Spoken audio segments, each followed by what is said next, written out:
They pushed her onto the auction platform as if she weren't human.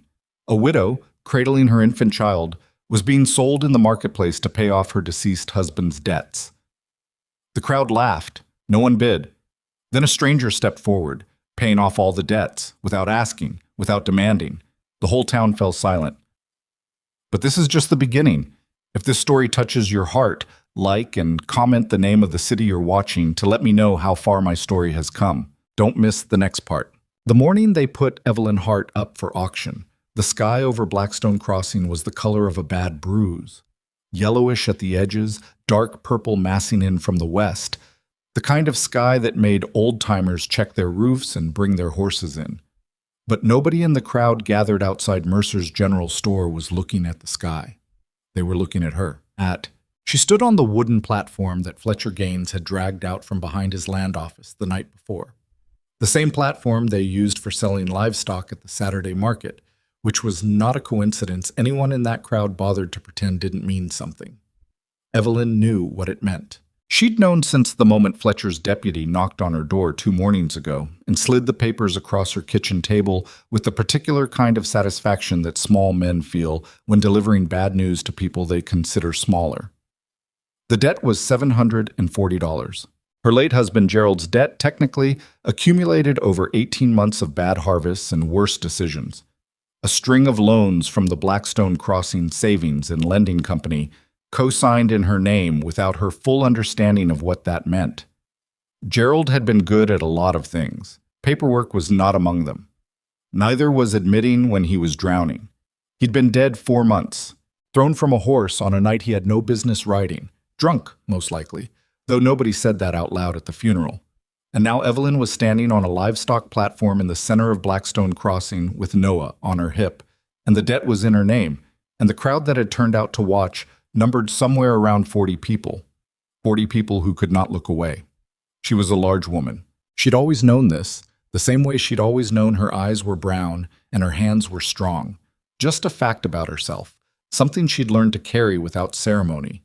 But standing up there with nowhere to put her eyes, she felt every pound of herself in a way that had nothing to do with weight and everything to do with being watched. Men in the crowd were elbowing each other. She caught a few of the words drifting up to her. She didn't let herself react. Noah was 7 months old and blissfully unaware of all of it. He was gnawing on the collar of her dress, making small, wet sounds against the fabric, his dark eyes scanning the crowd with the unself-conscious curiosity of someone who had not yet learned that crowds could be cruel. Fletcher Gaines climbed up beside her. He was a thin man with a long jaw and the particular brand of confidence that comes from never having been seriously challenged by anything. He'd run the land office in Blackstone Crossing for 11 years, and he wore that tenure the way some men wear expensive coats, visibly, constantly, to remind you of what they have that you don't. "Citizens of Blackstone Crossing," he began, and his voice carried the practiced boom of someone who enjoyed hearing himself talk. "We are gathered here today to settle an outstanding debt of $740 owed to the Blackstone Crossing Savings and Lending Company by the estate of the late Gerald Hart, and by extension, his widow." He paused. "Mrs. Hart has no assets of sufficient value to cover this sum. No property, no livestock, no savings to speak of." Another pause. "What she does have is her labor, her time. And so, in accordance with the terms of the lending agreement, we are offering a period of indentured service, 2 years, to any citizen willing to pay out the debt in full." The silence that followed was not respectful. It had teeth in it. Then somebody laughed. She didn't see who. The laugh started a few more, and then there was talking, and she heard the shape of it even when she couldn't make out words. She kept her eyes on the false horizon where the rooftops of the main street met the purple bruised sky. She held Noah a little tighter without meaning to, and he made a small protesting sound and grabbed a fist of her hair. "Starting bid," Fletcher announced, "is the full amount, $740. Silence again. That was the thing about an auction for a person. There was no competitive bidding. Nobody wanted to overpay for a widow with a baby on her hip, especially not one built the way Evelyn was. She heard that too, in the particular way the crowd held its quiet. The weight of all those calculations happening behind all those faces. A man near the front, red-bearded, Someone she recognized as a cattle hand from one of the Holt family ranches turned to the man beside him and said something. Both of them laughed. She didn't need to hear it. She knew the shape of that joke without hearing the words. "Do we have any offers?" Fletcher asked. More silence. He waited. She waited. Noah got bored with her collar and started pulling at her braid instead, and she shifted him to her other hip and kept her face pointed at that broken horizon and refused, absolutely refused, to let her chin drop. Whatever happened here, whatever these 40 people did with this morning, she was not going to give them the satisfaction of watching her break on a livestock platform. $700 then. $650? Someone willing to take on a pair of working hands and a little one? Fletcher's voice had shifted slightly. She could hear the first thin crack of uncertainty in it. Even he hadn't quite anticipated this. The complete absence of any interest. It should have been a mercy. Instead, it just felt like a different kind of humiliation. A woman near the back of the crowd said something sharp to her husband and pulled him away by the arm. A couple of others drifted off. The red-bearded man was still grinning. Then there was the sound of a horse. Not unusual. Horses came and went on Blackstone Crossing's main street all morning, every morning. But this one didn't pass. It slowed, and then it stopped, and the quality of the crowd's attention shifted, the way a room shifts when someone walks in who wasn't expected. Evelyn let herself look. The man who'd stopped his horse at the edge of the crowd was not someone she recognized, which wasn't surprising. She'd only lived in Blackstone Crossing for 2 years, long enough to know most faces, but not everyone. He was big across the shoulders in a way that had more to do with work than deliberate effort. The kind of build you got from years of hard physical labor that didn't care whether you noticed or not. He was wearing a dark canvas coat, trail-worn, with a hat that had seen considerable weather. He sat the horse with the easy stillness of someone who spent most of his life in a saddle. He was looking at the platform, at her. She looked back, because looking away felt like losing something she couldn't afford to lose. He dismounted, tied his horse to the post outside Mercer's, moved through the edge of the crowd without hurrying, and the crowd parted for him in the unconscious way crowds move for people who are not interested in whether crowds move for them or not. He stopped in front of Fletcher Gaines, who had climbed down from the platform while she wasn't watching. $740, the man said. His voice was low and flat, not dramatic about it, the way men talked when they were used to saying things that needed to be heard without performance. That the full amount? Fletcher blinked. It is. I'll pay it. The crowd went quiet in a way it hadn't been quiet before. There was a quality to it, not the charged, anticipatory quiet of people waiting for entertainment, but the dense, stopped quiet of people who did not know what was happening and were suddenly unsure how to react to it. Fletcher recovered first. Now hold on, I'll need to see the funds before we... I know how money works. The man reached inside his coat and produced a fold of bills that he didn't wave around or make a production of. He counted it out and handed it to Fletcher the way you handed someone exact change for dry goods. Count it if you need to, it's all there. Fletcher counted it. His hands moved quickly, like he was trying to finish before anyone could see that they were slightly unsteady. 740, he confirmed. His voice had gone careful. Then we're done, the man said. He turned from Fletcher and looked up at the platform directly at Evelyn. Ma'am, you're free to step down whenever you're ready. She didn't move for a moment. Not because she was frozen, she wasn't, but because she needed a second to understand what had just happened, and more importantly, what it meant. Men didn't pay $740 for nothing. Nobody did anything for nothing out here. She'd lived long enough on the frontier to know that kindness with a price tag was just another kind of debt.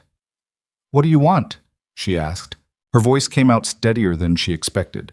He looked at her with the direct attention of someone who wasn't in the habit of softening things. Nothing, he said. Right now I want you off that platform. That can be the only thing this is for the moment. She studied his face. He had the look of a man who'd spent a great deal of time in weather. Lines around his eyes, a jaw that suggested stubbornness in the good way. And his expression was not particularly readable, but there was nothing eager in it. Nothing that looked like possession. She stepped down from the platform. Noah chose that moment to grab a fistful of her hair with both hands simultaneously and yank, which made her eyes water and killed whatever solemn quality the moment might have had. She pried his fingers loose with practiced efficiency while the man watched without commenting. "Colton Hayes," he said, and extended a hand. "Evelyn Hart." She shook it. His grip was firm without being demonstrative about it. "And this is Noah." Noah looked at Colton Hayes with the unblinking assessment of a 7-month-old who had not yet developed social anxiety. Then he grabbed for Colton's coat button. Colton let him. Didn't pull back, didn't make a production of it. Just stood there while a baby he'd known for 30 seconds investigated the buttons on his coat with complete scientific dedication. The crowd around them was still doing that strange, held breath thing. Fletcher Gaines was tucking the money away with the careful movements of a man who wanted to look like everything was normal. The red-bearded man at the front had stopped grinning. "I have a ranch," Colton said, looking at Evelyn rather than the crowd. "About 14 miles north of here. It's a working spread, cattle mostly, some horses. I've been running it short-handed." He paused. "I'm not offering charity. You'd work for your keep, you and the boy. Fair wages, your own room, and nobody bothers you. So if that sounds like something you're interested in, I've got a wagon." She looked at him for a long moment. The wind came down the street and lifted a strand of her dark hair that had gotten loose from the braid, and she tucked it back behind her ear. "You don't know me," she said. "No," he agreed. "You just spent $740 on a stranger." "I did." "Why?" He was quiet for a moment, not like he was searching for the right answer, but like he was deciding whether the real answer was worth saying out loud. "Because what they were doing was wrong," he said finally, "and I had the money." It wasn't a speech. It wasn't designed to move her or win her over. It was just a plain statement of how he'd calculated the situation, and the plainness of it was, paradoxically, the most convincing thing he could have said. A man trying to impress her would have said more. "My things are at the house," she said. "What's left of them?" "We can stop on the way out of town." She looked at Fletcher Gaines, who was doing a very thorough job of looking at something extremely interesting on the ground near his left boot. She looked at the crowd, all those faces that had watched her stand on a livestock platform, and laughed and waited. She didn't say anything to any of them. There wasn't anything worth saying. "All right, Mr. Hayes," she said, "I'll take you up on that." The house she'd shared with Gerald Hart for 2 years sat at the end of Sycamore Street in the part of Blackstone Crossing that had never quite gotten around to having a proper name. Not the good end and not the worst end, just the forgettable middle where people lived quietly and tried not to need too much from a town that wasn't especially generous.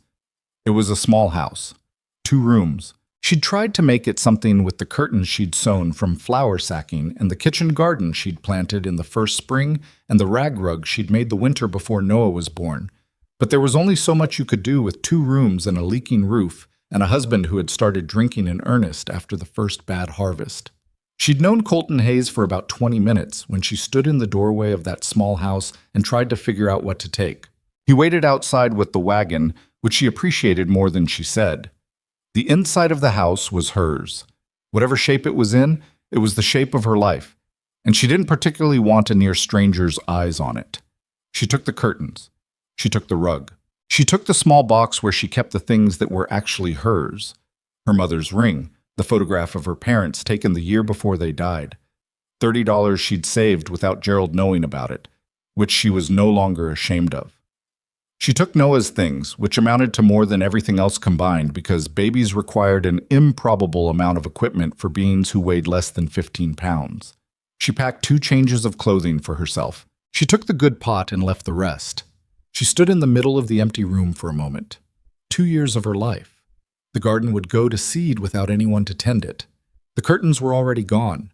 The rag rug had left a rectangle of slightly cleaner floor where it had sat. She'd expected to feel something more significant. Instead, she felt mostly practical. There was a wagon outside, and a man she didn't trust but didn't distrust either, and a baby on her hip, and the fact of the matter was that whatever Colton Hayes turned out to be, it was likely better than standing on a livestock platform again. She closed the door behind her and didn't look back. The road north out of Blackstone Crossing was rutted from the recent wet weather, and the wagon moved slowly. Noah wedged between them in his carrying basket with a blanket over him, because the wind had picked up and had cold in it now, proper autumn cold that meant what it said. Colton drove. Evelyn sat on the bench beside him and held Noah's basket steady when the wheels dropped into a rut.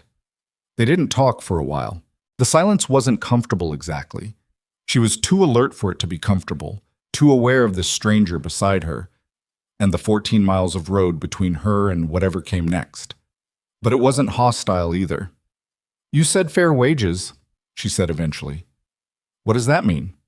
$1.50 a week plus room and board. She did the math quickly. It was decent.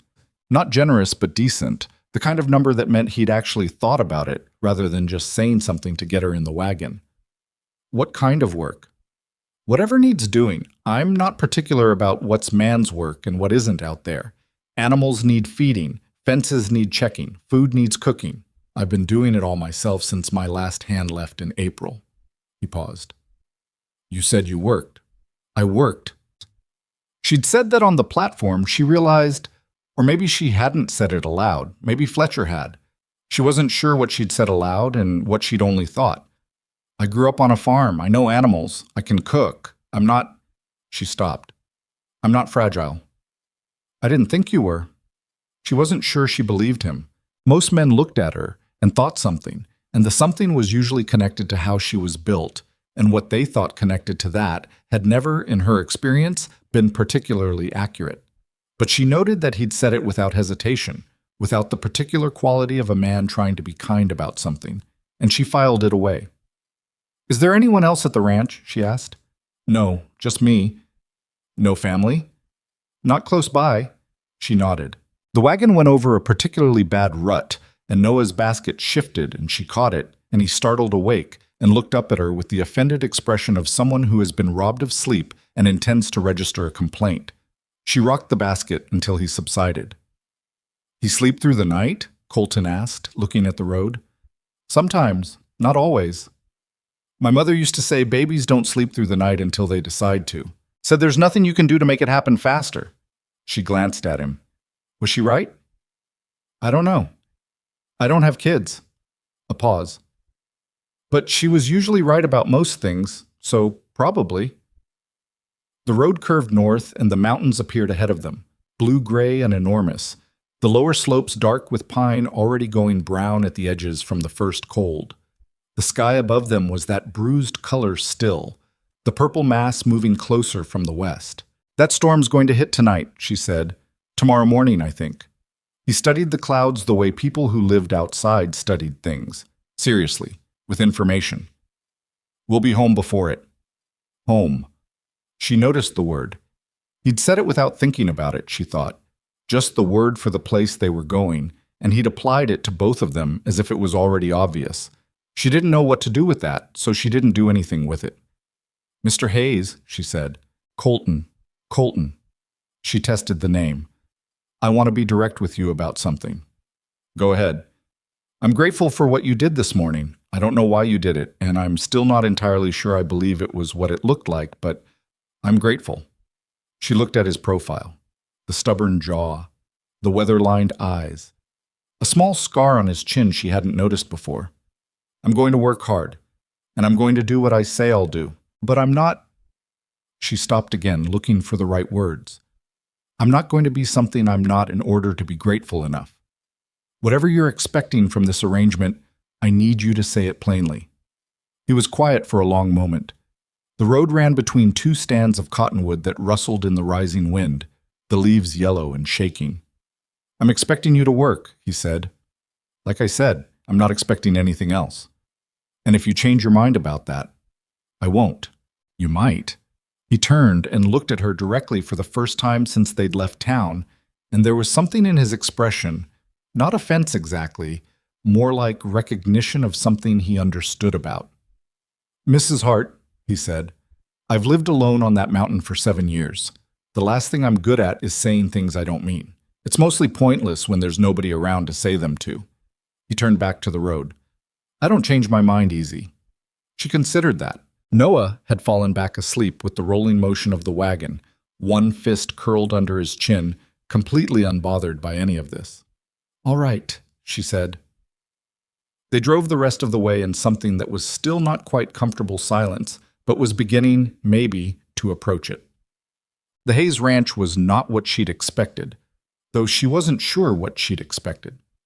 14 miles north of Blackstone Crossing and 2 miles up a dirt track that climbed the lower flank of a mountain before leveling into a wide, flat-bottomed valley, the main house was a log structure, solid and low, with a covered porch that ran the full front length and a fieldstone chimney at each end.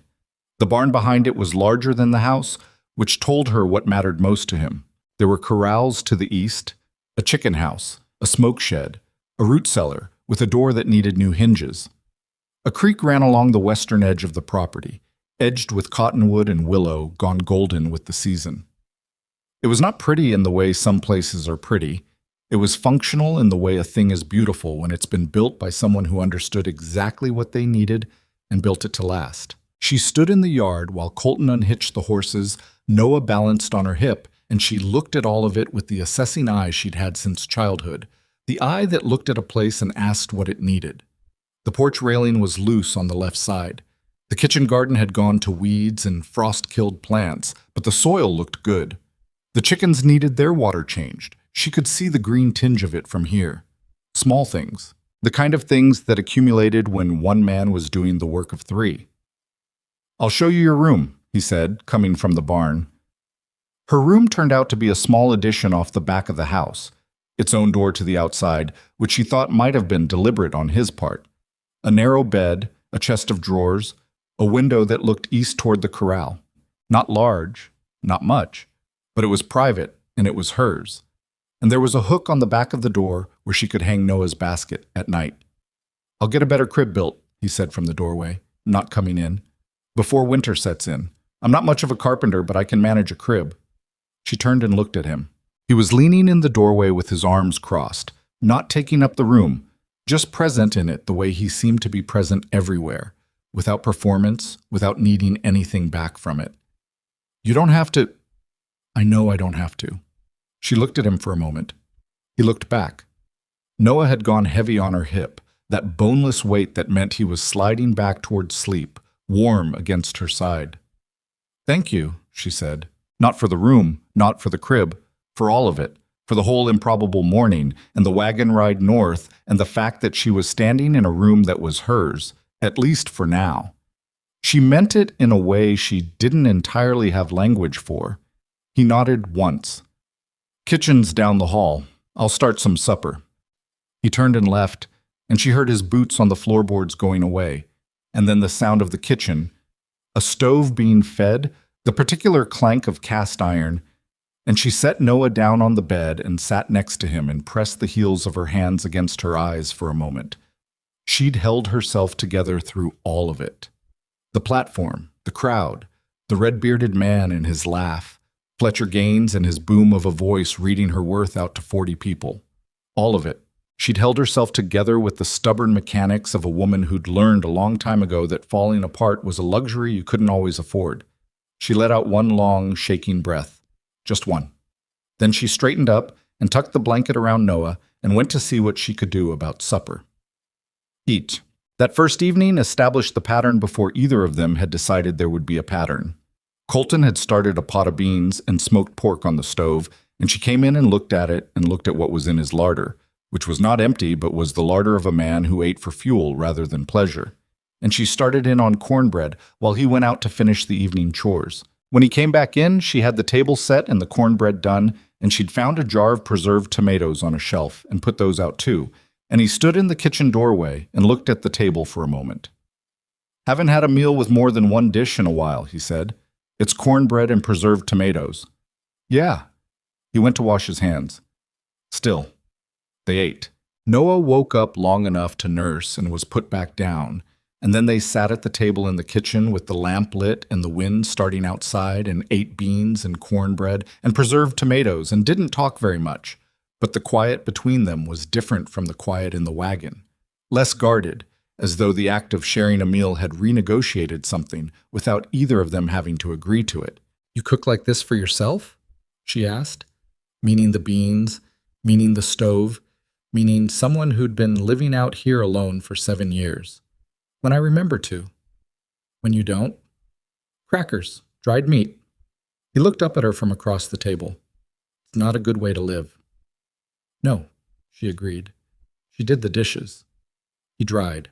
This too happened without being decided, and afterward he went to check on the animals one more time before dark, and she fed Noah again and put him down and lay on the narrow bed in her small room, listening to the wind pick up outside and the ranch settle around her in the particular way of old buildings, creaking, shifting, making its language known.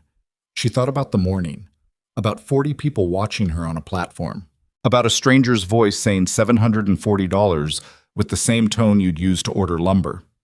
She thought about the fact that she didn't know this man, that she was here, in his house, with her child, on the basis of 1 hour of acquaintance and a judgment call she'd made in a town where all the other options were worse. She thought about what he'd said, because what they were doing was wrong, and I had the money. There was a particular kind of man who said things like that and meant something else entirely. She'd met those men. She'd been married to one of them in certain ways, Gerald Hart, who'd meant well enough in the beginning and had meant less and less as the harvest got worse and the whiskey got closer. She knew the gap between what men said and what they meant. She didn't know yet which kind of man Colton Hayes was, but she was going to find out. And until she knew, she was going to work and watch and hold herself careful, because the only thing she'd ever had that nobody could take from her was the ability to see clearly. And she wasn't giving that up just because a stranger had paid her debt and driven her north in a wagon and started beans on a stove before supper. Outside, the wind was building. The storm was coming, a night ahead of Colton's estimate. She could hear it finding the edges of the house, testing the windows, speaking in the voice of the mountain winter, early this year, and not patient about it. She pulled the blanket up and listened to Noah breathe in the dark beside her, and felt the unfamiliar weight of something that wasn't quite hope, but lived in the same neighborhood. It didn't feel safe yet. She wasn't sure it was supposed to. She fell asleep to the sound of the wind and the ranch moving around her. And she did not dream of the platform, or the crowd, or the red-bearded man's grin. She dreamed of the kitchen garden she'd seen from the yard, the good soil, weed-choked but recoverable, and what it might look like in the spring if someone bothered to tend it. The storm hit before dawn. Evelyn woke to the sound of it.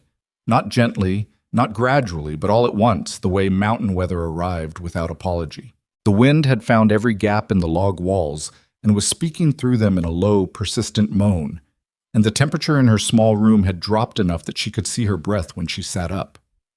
Noah was still asleep, which was its own small miracle, curled into himself in the basket with his fist pressed against his cheek and his breathing slow and even, completely indifferent to the storm working itself into a fury outside. She lay there for a moment listening. Rain and sleet mixed, hitting the roof in irregular bursts. Something loose on the barn, a shutter maybe, or a length of metal roofing, was banging with the rhythm of a slow, irregular heartbeat. She thought about the chickens and whether the coop was latched properly. She thought about the horses and whether the barn doors would hold. Then she got up, because lying in bed thinking about it wasn't going to fix any of it. She dressed in the dark, the same practical efficiency she'd developed over years of pre-dawn farm mornings, and checked on Noah once more before she pulled her coat from the hook and slipped out her side door into the violence of the storm. The yard was chaos. Wind drove the sleet nearly horizontal, and the temperature had her breath coming in sharp, short clouds. She had her head down and was already moving toward the chicken coop when she nearly collided with Colton coming the other direction. He pulled up short. So did she. They stood in the howling dark, both of them soaked within seconds, staring at each other. "Chickens," she said. "I've got the chickens," he said. "Coop was already loose on the east side. I nailed it down 20 minutes ago. The shutter on the barn, also done." He was shouting slightly over the wind. "Get inside. It's 5 in the morning. I heard something loose. It's handled." He looked at her, really looked, the way people do when they're surprised by something, though she couldn't tell what had surprised him. "Mrs. Hart, get inside. I'll check everything." She wanted to argue. She could feel the argument sitting there, ready. She was not helpless. She was not a guest. She'd already committed to working for her keep, and she'd meant it. But the wind chose that moment to gust hard enough that she had to brace against it, and Colton reached out and caught her arm without thinking about it, steadying her, and then let go just as quickly. "Inside," he said again, quieter this time. "Noah's alone." That was the right thing to say. She went inside. She put the kettle on instead of going back to bed, because going back to bed was not something she was capable of at that point. When he came in 20 minutes later, wet through and tracking mud, the coffee was ready, and she'd found the end of a loaf of bread that she'd toasted over the stove burner. He stood at the door and looked at the coffee and the toast, and then he took his coat off and sat down without saying anything about it. "Everything secure?" she asked. "For now." He wrapped both hands around the mug. "That east fence line is going to need work once this blows through. And there's a section of roof on the smoke shed that's been iffy for a while. Should have gotten to it in September." Should have isn't helpful. He glanced up at her. "No, I know." She sat down across from him with her own coffee, and they listened to the storm together in a silence that was different from every previous silence between them. Warmer, somehow, despite the cold coming under the door. The shared fact of being awake at 5 in the morning, while weather tried to dismantle everything outside, had rearranged something between them that she didn't have precise language for. "You always get up that fast?" he asked after a while. "Farm kid," she said. "Something's wrong. You go check on it." "Your people had a farm?" "My father did, Missouri." She drank her coffee. "He died when I was 15. My mother 2 years after. I worked for a family in the county for a while after that, then came west with—" She stopped. With Gerald, she would have said, but she didn't feel like finishing the sentence. Anyway, he didn't push it. He ate the toast she'd put in front of him and didn't comment on the fact that she'd made it, which was its own kind of grace. Outside, the storm continued its argument with the mountain. Thoughts. The days after that settled into something Evelyn hadn't expected. Routine. It was not a simple or easy routine. There was nothing simple about running a cattle operation short-handed going into a Montana winter, and she'd promised herself she wouldn't pretend otherwise. But there was a shape to the days that she recognized from her childhood, that deep farm rhythm of work, eat, sleep, repeat, and she was surprised by how much comfort she found in having it back. She was up before Colton most mornings, not because she was trying to prove something, but because Noah woke at 5:30 with reliable precision, and there was no going back to sleep after that. By the time Colton came through the kitchen, she had coffee ready and usually something hot. Eggs when they had them, oatmeal, biscuits when she had the energy to make them. He always looked slightly caught off guard by it. That small flash of something.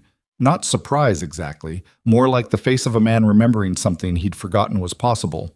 He didn't thank her effusively. He said thank you once, the first morning, simply, and after that the thanks was in the way he always made sure the wood box beside the kitchen stove was full before he went to bed, and the way he fixed the hinge on her room's outside door without being asked, and the way he started leaving the lantern on when he came in late from evening rounds, so there was light in the kitchen for her when Noah woke in the night. They communicated a lot in the currency of small practical gestures, which suited them both. She was not comfortable. She needed to be clear about that, even if only to herself. She was a woman alone with a man she barely knew, in a place where the nearest neighbor was 6 miles away, and the town where anyone knew her was 14 miles south, and she was acutely aware of all of that at every moment. She watched him the way she'd always watched people. Not obviously, not suspiciously, just with the careful attention of someone who'd learned that you had to actually look at a person over time to understand what they were made of. What she saw was a man of considerable routine and very little waste. He worked from before dawn to after dark without complaining about it, not because he was performing stoicism, but because the work simply needed doing, and he was the one to do it. He didn't say more than he meant. He didn't touch her, which she noticed in the way you notice the absence of a thing you've been waiting for and braced against. He had a small shelf of books in the main room, a battered almanac, 2 novels she didn't recognize, a collection of what looked like surveying maps. And sometimes in the evenings after supper, he sat in the chair by the fire and read. And sometimes he just sat. And either way, he wasn't demonstrative about needing anything from her. He was lonely, she thought. Not the dramatic, visible kind of lonely that announced itself, but the settled, long-standing kind that had quietly rearranged itself into a way of living. The kind of lonely that forgets it's lonely until something changes. She recognized it because she'd had it too, even before Gerald died. Had had it especially during Gerald, which was a fact she hadn't quite finished understanding. Noah helped with some things that Evelyn couldn't have engineered herself. By the second week, Noah had decided that Colton Hayes was the most interesting object in his immediate environment and had begun to conduct his investigations accordingly. It started with the coat buttons, which had proved fascinating on the first day, and expanded from there. Noah wanted to grab Colton's hat.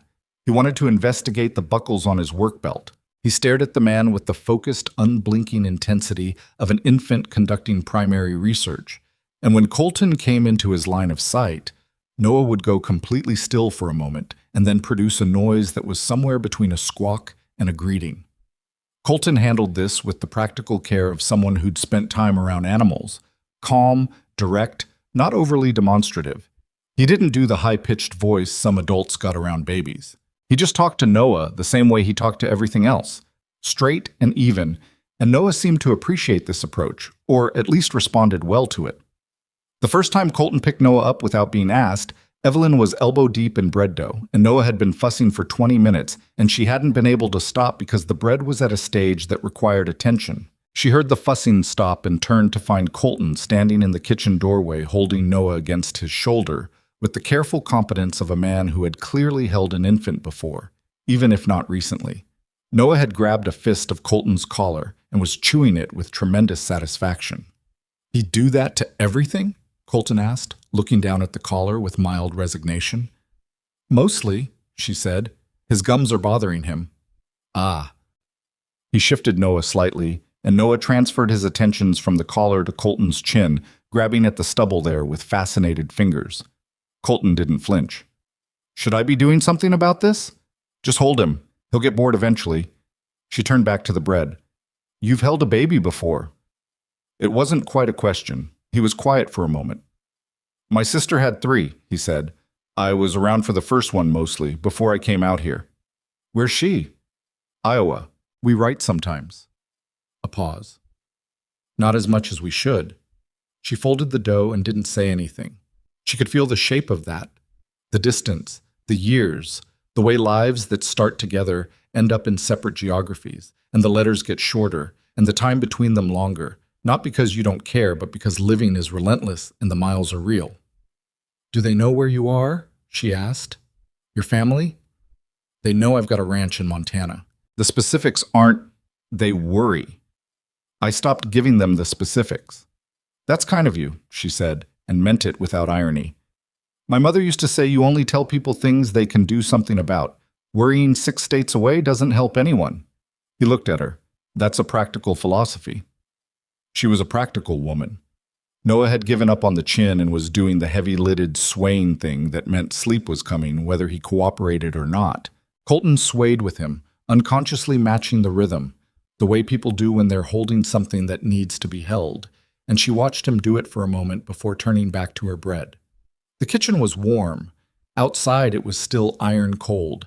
The storm had passed but left winter firmly installed in its wake, and the contrast between the heat from the stove and the frost on the window glass made the room feel particular, enclosed, its own kind of world. She shaped the loaves and put them to rise and listened to Colton walking the kitchen slowly, with Noah going slack against his shoulder, and she felt something she hadn't felt in a very long time. Safe. Not certainly, not completely, but in the direction of it. She didn't trust the feeling. She'd been in places that felt safe before, and she knew feelings weren't evidence. But she noted it, the way she noted everything, and set it aside to examine later. It was Mrs. Calloway who introduced the first complication. Agnes Calloway had a homestead 6 miles east of Colton's ranch, a stout, iron-haired woman in her 60s who'd outlasted 2 husbands and farmed her land alone for 8 years with the uncompromising efficiency of someone who'd simply run out of people to rely on. Evelyn had been at the ranch for just over 2 weeks when Agnes drove her buckboard up the track one morning with 3 dozen eggs in a basket and the frank, assessing stare of someone who'd heard something interesting and had come to investigate it personally. Colton was out on the fence line when she arrived. Evelyn saw the buckboard from the kitchen window and came to the porch, and Agnes Calloway looked her over with the kind of thoroughness that didn't bother to disguise itself. "You'd be the Hart widow," Agnes said. It wasn't a question. "Evelyn Hart," Evelyn said. You'd like to come in?" Agnes came in. She accepted coffee and refused to accept that she was inspecting anything, though that was clearly what she was doing. Her sharp dark eyes moving around the kitchen, taking in the order of it. The braided rag rug that Evelyn had brought from town and put down by the stove, the herbs she'd hung to dry from the ceiling beam, the way the larder looked versus how it had probably looked before. "How's Colton treating you?" Agnes asked, direct as a fence post. "Well," Evelyn said, "he's a fair man." "He is." Agnes drank her coffee. "Some people in town have opinions about the arrangement." Evelyn looked at her steadily. "I imagine they do." "Dorothea Mercer told half the county you were his—" Agnes stopped, chose a different word. "That it wasn't a work arrangement." "Mrs. Calloway," Evelyn said. "I have my own room with its own door. I earn a wage. I work." She met the older woman's eyes. "If Dorothea Mercer has something to say about that, she's welcome to come say it to me." Agnes was quiet for a moment. Then the corner of her mouth did something that might have been a smile if it had committed more fully to the effort. "Good," she said. "I told her you likely weren't what she thought. Some people confuse a woman who's had a hard time with a woman who can be pushed around." She set her mug down. "The eggs are from my hens. Better layers than whatever Colton's got. Those birds of his are half wild."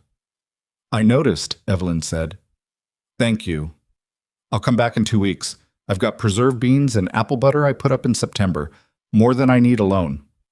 After she left, Evelyn stood in the kitchen for a moment thinking about Dorothea Mercer and whatever she'd said to half the county, and the particular helplessness of being talked about by people who'd never asked you a question. She'd lived with that her whole life in one form or another. The commentary on how she looked, on what she ate, on what a woman her size should or shouldn't be doing, and she'd learned to wall it off the way you wall off a room in a house with a damaged roof. You just don't go in there. But walls took energy to maintain, and some days she didn't have as much energy as she needed. She was rehanging the herb bundles she'd taken down to check for mold when Colton came back for his noon meal, stomping mud off his boots on the porch, and he looked at her face when he came in and apparently read something in it. "Agnes come by?" he asked. She did. He washed his hands at the basin. "She's all right, Agnes. She talks plain." "She mentioned Dorothea Mercer."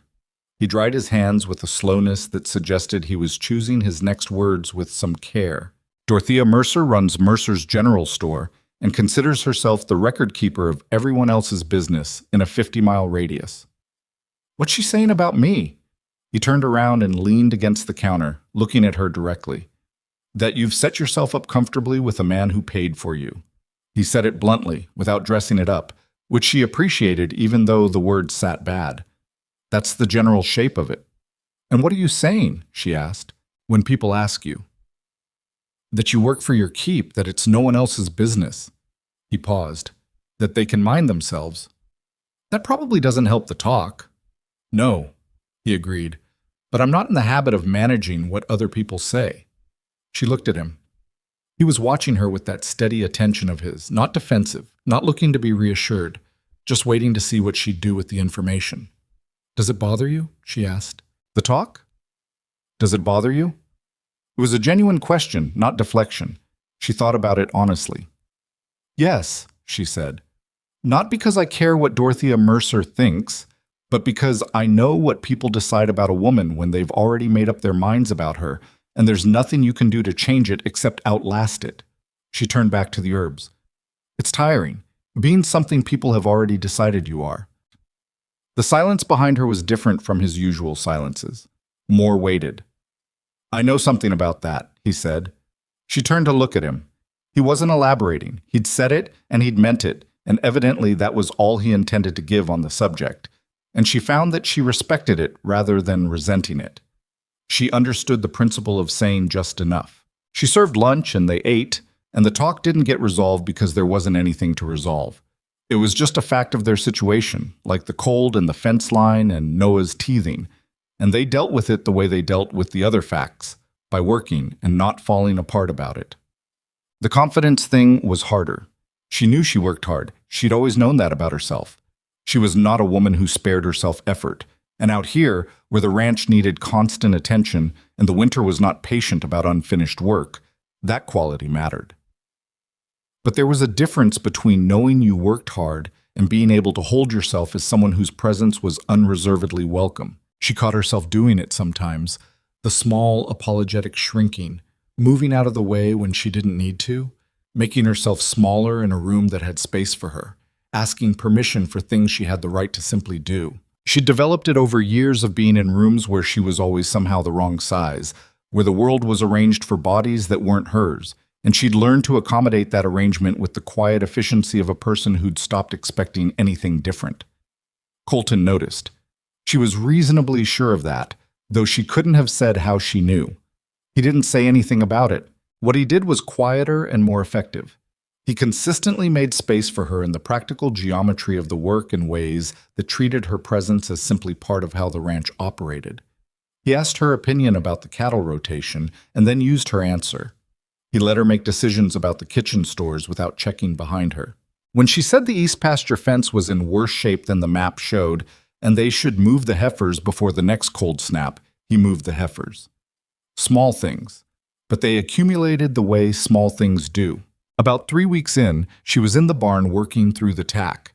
There was a bridle that needed reconditioned leather and 2 sets of traces that had been neglected long enough to go dangerously stiff.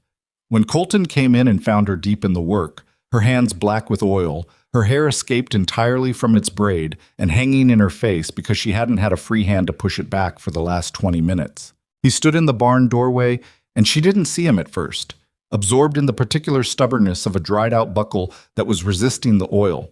And when she finally looked up and found him there watching, she felt the old reflexive impulse to apologize for how she looked.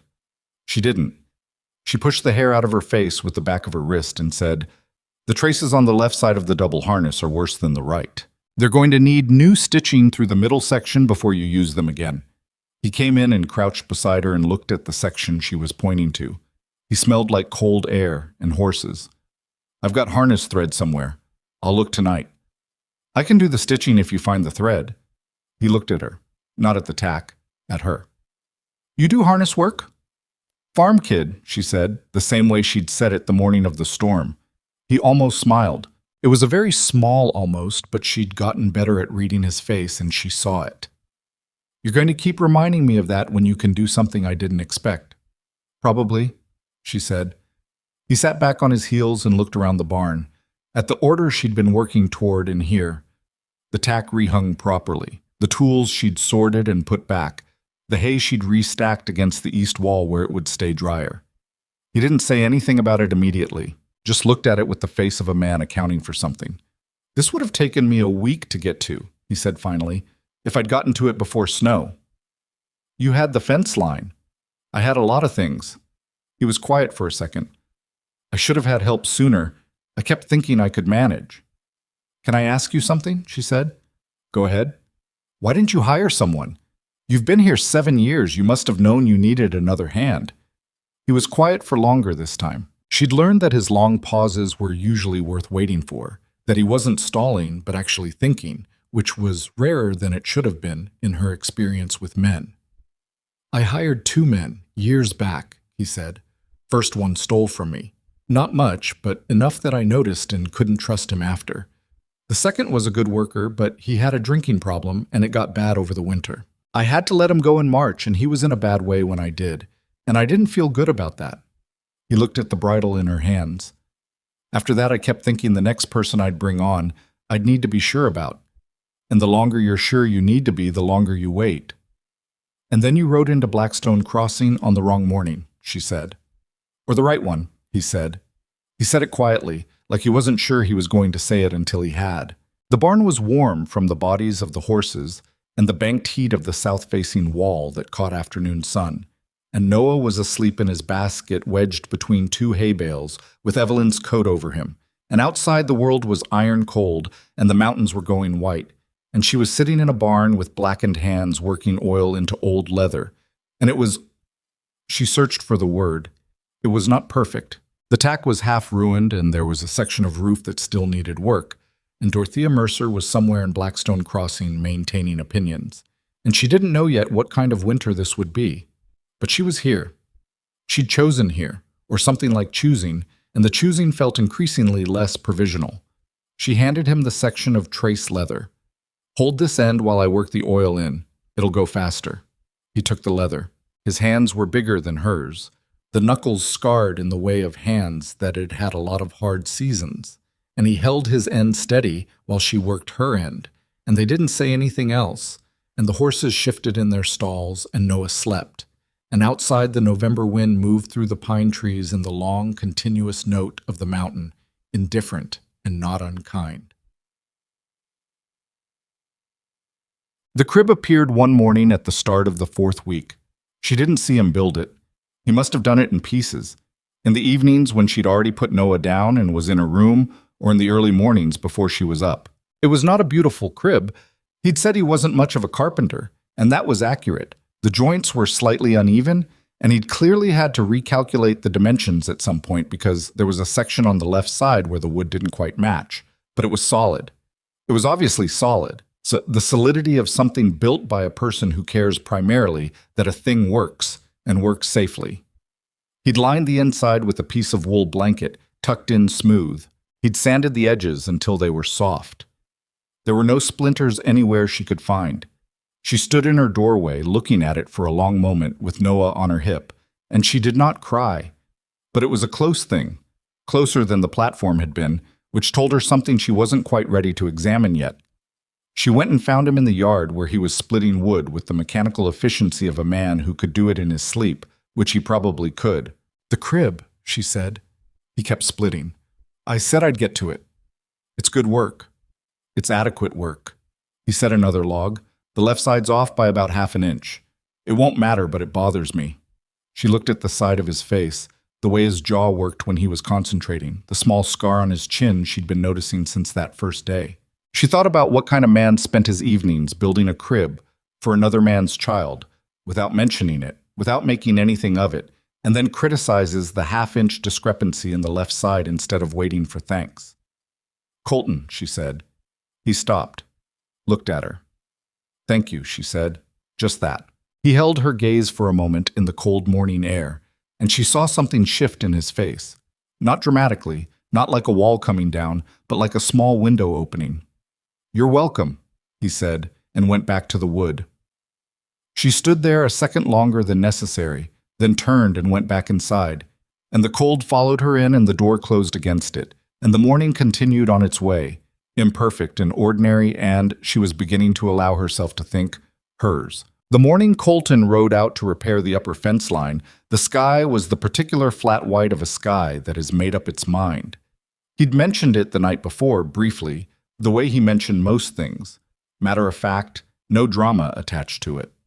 There was a section of fence on the north pasture boundary, up past the second ridge line, that had been flagged since October. The cattle hadn't pushed through it yet, but they would if another heavy snow loaded the posts, and he needed to get up there before the weather made the trail impassable.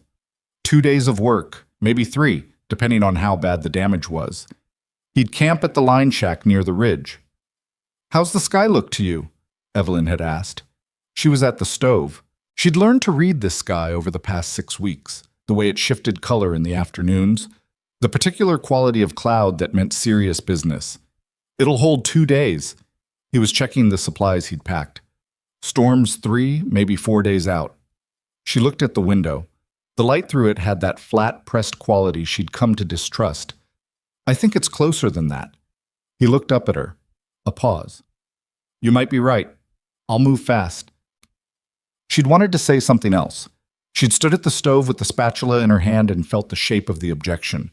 Don't go, or at least take someone with you, except there was no one else to take, and the fence genuinely needed doing, and she had no standing to tell a man what to do with his own land and his own judgment. So she hadn't said it. He'd left at first light. She'd stood on the porch in the cold and watched him ride north, the big gray horse moving easily up the track, saddlebags loaded, fence tools strapped behind the cantle, until the tree line took him and the sound of hooves faded and there was just the ranch and the flat white sky and Noah making conversational sounds from inside. That had been 2 mornings ago. She'd told herself the first day was fine. He'd said 2 days, maybe 3. The fence work might have been worse than expected, or the trail rougher, or he'd needed to make camp earlier than planned. All reasonable explanations, she recited them to herself with the same methodical attention she gave to everything, while she fed the cattle and broke ice in the water troughs and kept the fires going and made her regular rounds of the barn. She told herself the second day was also fine, Mostly until afternoon, when the sky stopped being flat white and started being something worse, a deep gray moving in from the northwest with a speed and density that made her stomach drop. Not 3 days out, not 2. She stood in the yard and watched it come and did the math she'd been avoiding, measuring the distance between where he'd gone and where he'd be trying to get back from, and the math was not good. By evening, she was not telling herself anything was fine. She fed Noah and put him down and stood in the main room in front of the fire and had an honest conversation with herself about what she was actually dealing with. The temperature had dropped 15 degrees since noon. The wind was picking up from the northwest with the particular freight train steadiness of serious mountain weather. The track to the upper ridge would be bad by morning and impassable by afternoon. And if Colton was still up there, if something had happened, if the horse had thrown a shoe, if he'd taken a fall on that trail, any of 100 practical things that happened to one man working alone in remote country, then waiting for someone to do something about it meant waiting for spring. There was no neighbor close enough to get to and back before the storm hit. Agnes Calloway was 6 miles east, and Agnes didn't have a horse fast enough for what this situation might require. The nearest man with a tracking capability was Billings Holt from the cattle ranch, 8 miles south, and she'd never met him and had no way to reach him tonight. She sat down in Colton's chair by the fire. She'd never sat in that chair before. She put her hands on her knees and looked at the fire and thought about what she was actually going to do. It took her about 4 minutes to know the answer. She'd known it, if she was honest, from the moment she'd watched the sky change color in the afternoon. She'd just been working up to admitting it. Damn. She was up at 3 in the morning. Noah woke at his usual 5:30, and she had already been dressed for 2 hours, had already checked the weather twice from the porch, had already saddled the mare, Colton's second horse, a bay named Ruth, who was steady and sure-footed, and had made her opinion of the weather clear, but was not a horse who refused work, and had packed what she needed into the saddlebags she'd found in the barn. The storm had not hit yet. That was the thing. It was close. She could smell it, that particular iron smell of incoming mountain snow, and the temperature was brutal, 12 degrees by the thermometer nailed to the barn door. But it had not yet arrived, and there was a window, narrow and probably closing, and she intended to use it. The problem of Noah was the problem she'd spent most of the night solving. She couldn't leave him. That was not a consideration. He was 8 months old, and it was 12 degrees, and the storm was coming, and leaving an infant alone in a house under those conditions was not something she was capable of even contemplating. But taking him meant taking him into weather that could kill them both if she got it wrong, and she understood that fully, and she was taking him anyway, because the alternative was staying and waiting and possibly spending the rest of her life knowing she'd stayed and waited. She'd made the carrier from blankets, not elegantly, not the way someone who'd planned for this would make it, but functional, wrapped and tied to keep him against her chest and under her coat, his face protected, the weight of him distributed across her shoulders and back. She'd done it at 2 in the morning and practiced moving in it around the kitchen until she was confident the knots would hold and he was secure without being constricted. He'd slept through the whole process with the magnificent indifference of an infant for whom the world's emergencies had not yet become relevant. She brought him in from the crib, warm, still sleeping, smelling of the wool blanket she'd tucked around him, and settled him into the carrier with the efficiency of someone who had committed to a course of action and was no longer second-guessing it. He stirred, made a small sound of protest at the cold air, then resettled against her chest when her warmth surrounded him. "I know," she said quietly. "I know. Just stay still for me." She left a fire banked in both stoves. She left a note on the kitchen table on the chance that someone would come looking, though she couldn't think who that would be. She put on every layer she could practically move in, pulled her heaviest coat over the carrier, buttoned it as far as it would go with Noah inside it, and went to the barn. Ruth was not enthusiastic. The horse stood in the cross ties and communicated her opinion of 3 in the morning winter departures through her ears and the particular tension of her top line. But she didn't fight the bridle, and she stood for the mounting block without drama. And when Evelyn settled into the saddle and found her balance with the unfamiliar weight of Noah on her chest, Ruth shifted and steadied and waited. "You're a good horse," Evelyn told her. Ruth flicked one ear back, withholding judgment. They went north. The trail to the upper ridge was not marked in any way that would have been legible to someone who hadn't traveled it, but Colton had taken her partway up it in the second week, showing her the property boundaries, and she'd memorized it the way she memorized useful things. Not deliberately, just by paying attention when it mattered. She held the image of it in her mind now, matching it against the terrain as she rode, the trail breaking left at the dry creek bed, climbing through the first stand of pines, leveling at the shelf of rock before it switchbacked up the second rise. The cold was extraordinary. Not the biting, wind-driven cold of the storm itself, that was still coming, still building in the northwest, but the dry, still cold of a mountain night just before serious weather, the kind that settled into the air like something solid. Her breath came in white clouds. Ruth's breath came in bigger white clouds. Noah, pressed against her chest and buttoned under her coat, was warm enough. She checked him every 20 minutes, sliding her hand under the coat to feel the heat of him.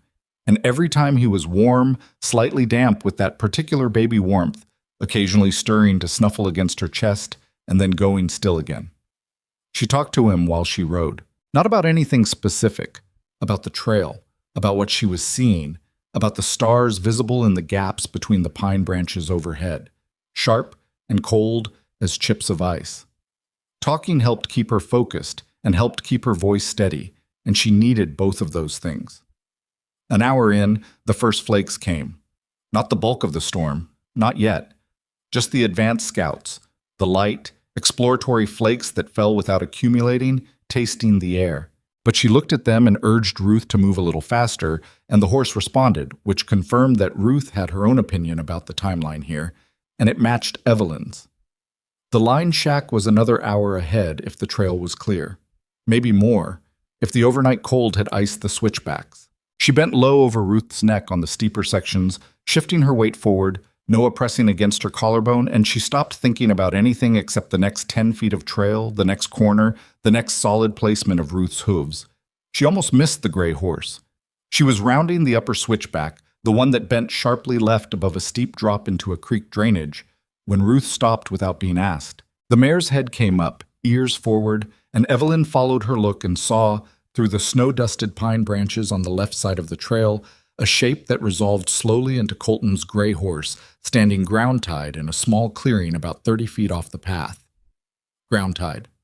Not panicking, not injured. Just standing, reins dropped, the way a horse stood when its rider had dismounted and expected to come back. Her heart did something complicated. "Hello," she said, to the gray horse and the clearing and the mountain in general. She dismounted carefully, holding Noah with one arm while she found her footing in the snow, then led Ruth off the trail toward the clearing. The gray horse watched them come with the mild curiosity of an animal that had been waiting for a while and was glad to have company. She looped Ruth's reins over a branch and looked around. "Colton?" She said it first at normal volume, then louder. "Colton Hayes." Nothing. Just the trees and the wind that was picking up now, the snow coming faster, and the two horses breathing their white clouds into the dark. She pulled the lantern from her saddlebag. She'd brought it for this, had brought it knowing she might need to look for him rather than find him waiting, and lit it with hands that were clumsy with cold, took 3 strikes to get the match going. The light pushed back the dark in a small, warm circle. She started moving around the clearing's edge, looking for sign. The snow was new enough that tracks still showed, boot prints heading north and down slope toward the drainage. She followed them. She found him 15 feet into the timber, sitting at the base of a pine tree with his back against the bark, his left leg extended in front of him at an angle that explained a great deal. He was conscious. His head came up when she got close enough for the lantern light to reach him, and his face went through a sequence of expressions she'd never seen on it before. First the blankness of someone who doesn't believe what they're seeing, then something she couldn't name, then a version of the particular expression a man gets when he's been in pain for a long time and is trying to decide how much to let show. "Evelyn," his voice was rough from cold. "How long have you been sitting here?" "Since yesterday afternoon." He tried to shift, and the sound that came out of him was not quite controlled, a sharp exhale through clenched teeth. "Took a fall on the ice above the clearing. Horse is fine. The leg's bad." She crouched in front of him and set the lantern to the side and looked at him properly.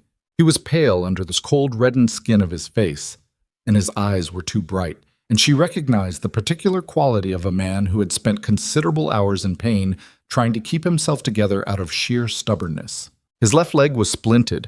She registered that with a flash of something warm, that he'd had the presence of mind to do that he'd found 2 straight sticks and used his belt and a length of leather from his pack to splint the leg before he'd allowed himself to sit down. "You splinted it yourself," she said. "Didn't have much choice." "Can you feel your feet?" "Both of them, yes." "How cold are you?" A pause that told her more than the answer.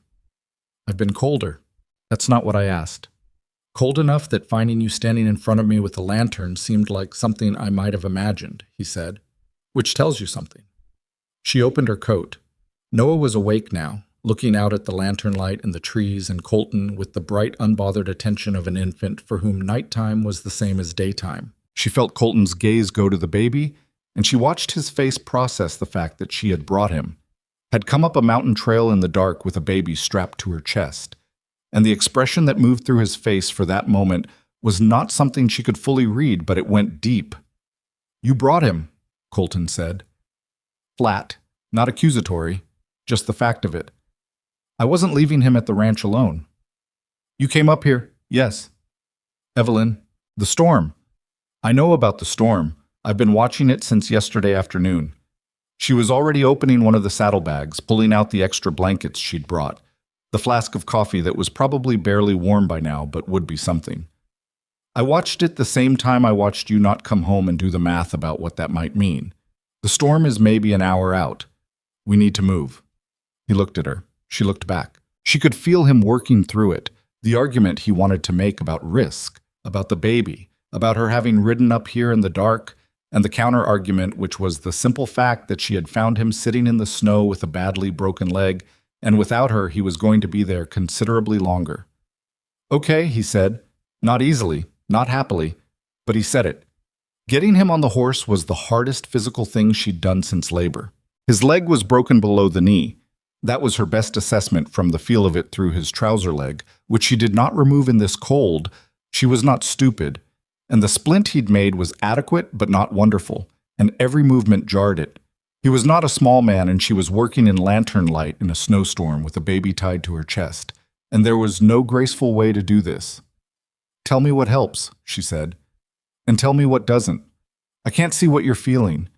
"Left side," he said through clenched teeth. "If you come in from the right, yeah, like that. Wait, I've got you." "I know, just give me a second." She gave him the second.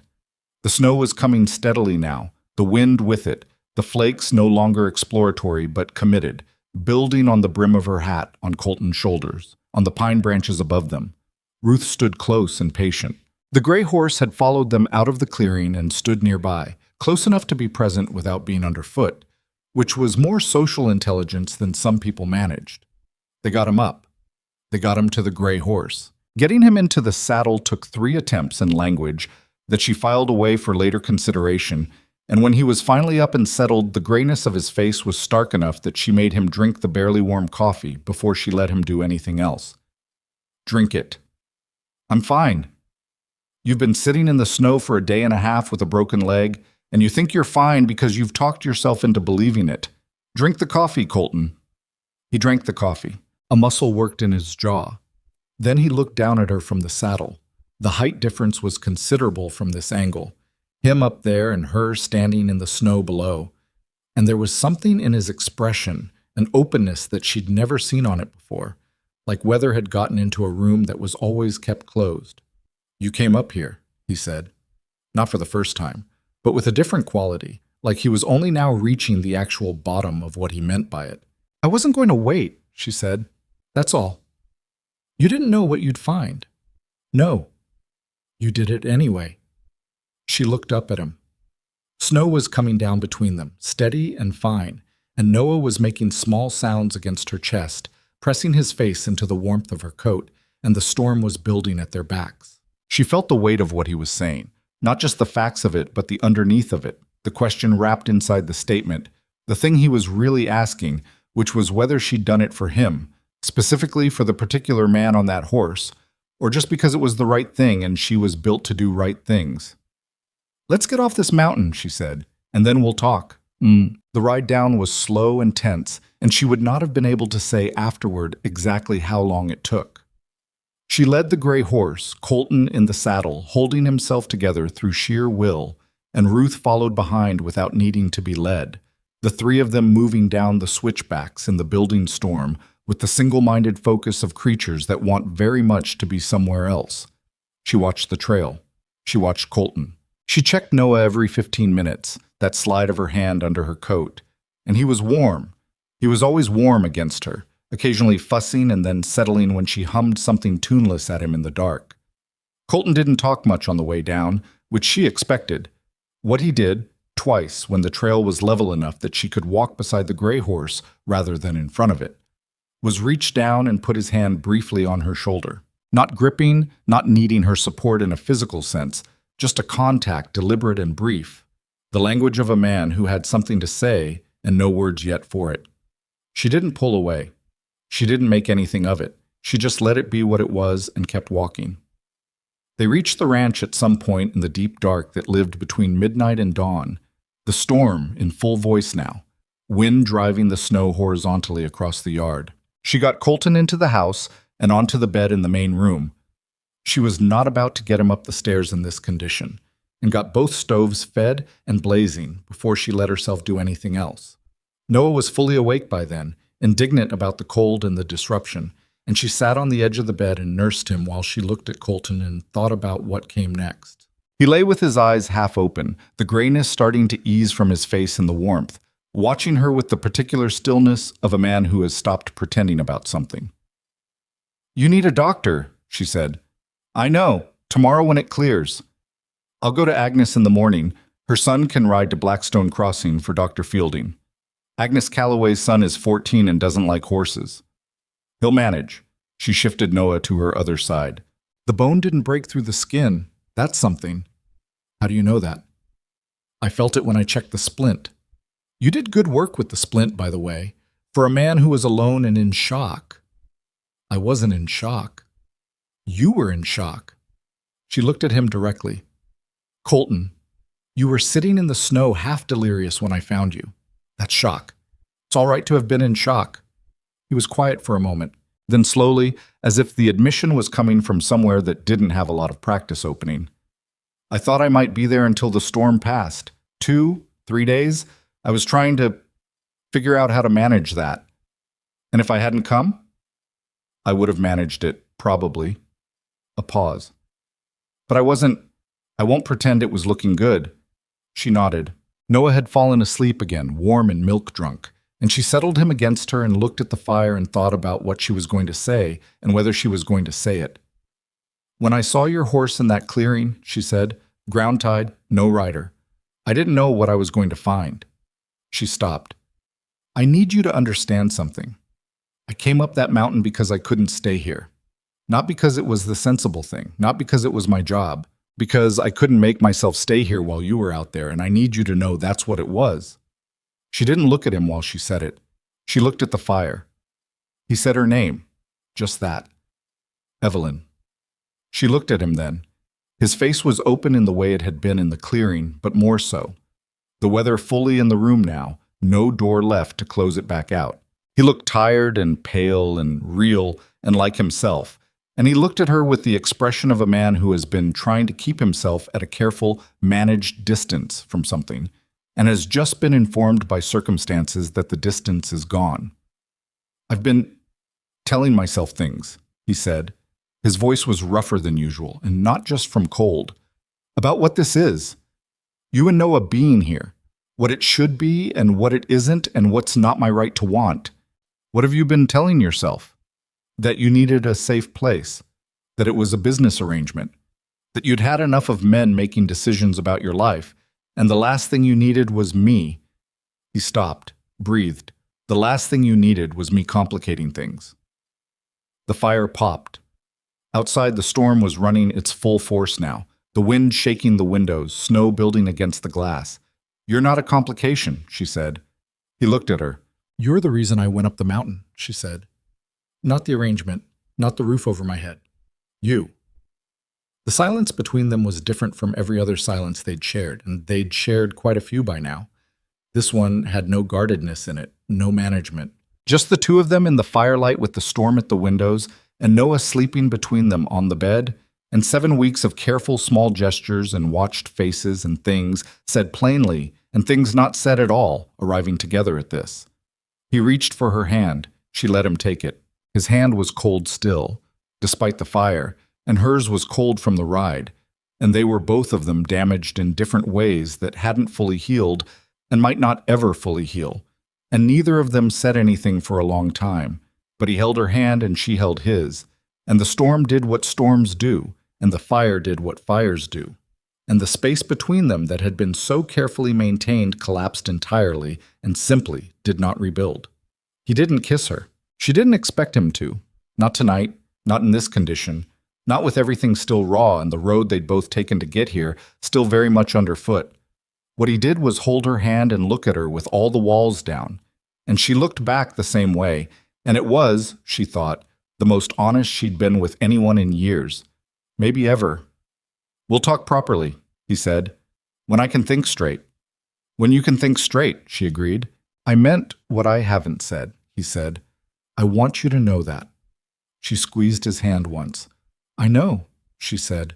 "I've known for a while." He closed his eyes. She sat with his hand in hers and watched the fire, and Noah slept, and the storm said everything it needed to say, and the ranch held against it, solid and low and built by a man who had understood exactly what he needed and built it to last. Dr. Fielding arrived the following afternoon. Agnes Calloway's son, whose name was Peter and who did in fact dislike horses intensely as a matter of long-standing principle, had ridden to Blackstone Crossing through the tail end of the storm with the grim determination of a 14-year-old who had been told by his mother that this was not optional. He'd returned with the doctor by noon, both of them ice-crusted and unhappy about it, and Dr. Fielding had examined the leg with the brisk efficiency of a man who'd been setting frontier bones for 30 years and had stopped being dramatic about it somewhere around year 5. "Clean break," he said, straightening up from the bed. "Both bones, but clean. He's had the good sense not to move it around, which is the only reason this is as uncomplicated as it is." He looked at Evelyn. "You splint this?" "He did it himself," she said. "I stabilized it on the ride down." Fielding looked at Colton. "You splinted your own leg." "Seemed like the thing to do," Colton said. "How long were you out there?" "About a day and a half." The doctor made a sound that was not quite professional. "You're lucky she came up that mountain for you. Another night in that cold with that leg and we'd be having a different conversation." Colton didn't say anything. He was looking at Evelyn with that open expression she'd first seen in the clearing, the one that hadn't entirely gone away since, like a door that had been left ajar and hadn't figured out yet whether it was going to swing fully open or ease back toward closed. 8 weeks minimum before he puts weight on it, Fielding said to her, because she was the one taking notes. Probably 10 to be safe. Keep it elevated when he's resting. No riding, no climbing, nothing that puts torque on it. He'll want to push the timeline. Don't let him. "I'll manage my own recovery," Colton said. "That's exactly what I'm afraid of," Fielding said.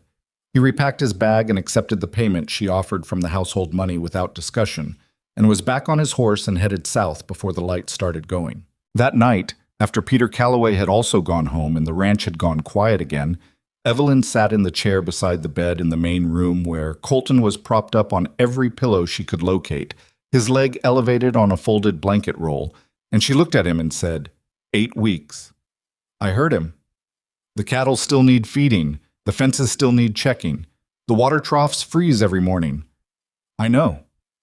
I'll do it. He looked at her with something that was not quite argument and not quite acceptance. Evelyn, Colton.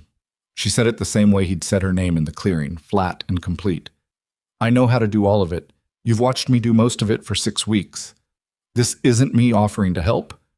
This is me telling you how the next 8 weeks are going to go, so you can stop building the objection I can see you putting together. The objection, she was right, it had been building, visibly deflated. He let out a breath. It's a lot for one person. It's what there is. Agnes said she'd send Peter twice a week for the heavy lifting. She offered before I could ask. A pause. She's a good woman. She is. She also told Dorothea Mercer that anyone who had a problem with how things were arranged out here could take it up with her personally, which apparently ended that particular conversation. Something shifted in his face. Not quite a smile, but the territory around one. Did she? Apparently, Dorothea reconsidered her position fairly rapidly. He did smile then, small and tired, and she saw how much the pain was costing him. Not the dramatic, performed pain that some men used as theater, but the grinding, constant kind that exhausted a person from the inside. She got up and adjusted the pillow under his leg without asking, and he didn't tell her she didn't have to. "Sleep," she said. "I'll check on the animals before dark." "Evelyn." She turned at the door. "What you said last night," he said, "that you came up there because of me, not the arrangement. I remember what I said. I've been thinking about it all day." He looked at her steadily. "I want you to know it goes both ways. Whatever it is. It goes both ways." She held his gaze for a moment. Outside, the wind had dropped to something manageable, the worst of the storm spent. "I know that too," she said. "I've known that a while as well." She pulled her coat off the hook. "Sleep, Colton." She went out to tend the animals, and the cold hit her face like an open hand, and she stood in the yard for a moment looking at the white-blanketed mountains and felt something in her chest that was too large for the word relief and too complicated for the word happy, but was made of both of those things and more besides. Thus, the 8 weeks that followed were the hardest she'd worked in her life, and she'd had a life that did not lack for hard work. She was up before dawn every morning, which was no change. What was different was the scope of what the mornings held: breaking ice in the troughs before the cattle could drink, feeding the herd through the deep snow that covered the lower pastures, hauling hay on a sled she'd rigged because the wagon was impractical in these conditions, checking the fence lines that were accessible, the upper ones she left, they were beyond reach until the snow settled, and noting where the snow load was stressing the posts, keeping the barn clean, the horses fed, the chickens from freezing to death with the particular low-grade stubbornness that chickens brought to the project of dying inconveniently. She did all of it with Noah, because Noah could not be left in the house alone with a man who couldn't get off the bed reliably, and who she didn't trust not to try, and so Noah came with her, bundled so extensively that he was more bundle than baby, strapped to her chest or back depending on the task, making his running commentary on the proceedings in the language of someone who did not yet have language but had strong opinions nonetheless. He seemed to like the cattle. She'd noticed this in the first weeks, that he tracked them with a focused attention that was different from how he looked at chickens or the horses. He saved his most serious considering gaze for the cattle, as if assessing them on criteria she wasn't qualified to evaluate. The cattle were largely indifferent to him, which she thought was probably healthy for both parties. Peter Calloway came on Tuesdays and Fridays, reliable as weather, arriving on the bad-tempered gray pony he rode with the resignation of someone who had made his peace with an unpleasant necessity. He was a quiet, large-handed boy who worked without needing to be directed, which she appreciated, and who had developed a cautious but genuine interest in Noah that expressed itself as hovering nearby with careful attention, offering a finger for Noah to grab, and once, when he thought she wasn't watching, making an extremely undignified face that made Noah laugh for the first time in Peter's presence, which made the boy go red to the ears and pretend it hadn't happened. "He likes you," she told Peter one Tuesday. "He doesn't know any better yet," Peter said, and went back to splitting wood. She liked Peter Calloway. Colton was not a good patient. She'd expected this. She'd known from the first week what kind of man he was. The kind that expressed concern through action and felt useless in proportion to how much there was to do that he wasn't doing. And a broken leg translated that characteristic into something that generated a low, persistent friction in the house that she had to actively manage. He started on day 4 when he got himself off the bed and onto the crutch she'd made from a forked pine branch and attempted to check on the horses himself. She came in for morning rounds and found him in the barn doorway, pale and sweating, his jaw set in the expression of a man who is winning an argument with his body through pure stubbornness. She stood in the yard and looked at him for a moment. "Go back inside," she said. "I just wanted to see. The horses are fine. I fed them an hour ago.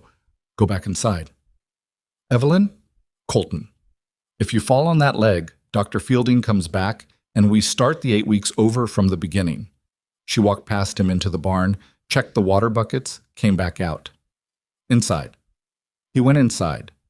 With the particular quality of a man who is complying under protest and wants that registered clearly. By the second week, he had migrated from the bed to the chair by the fire, which was at least upright, and he'd pulled his surveying maps out and spread them on the table and was working out spring plans for the fence repairs and the cattle rotation with the focused attention of someone directing operations from a command position. She let him do this because it was harmless, and it kept him from trying to go to the barn, and because the plans he was making were actually good, better than she might have devised alone, informed by years of reading this specific land through all its seasons.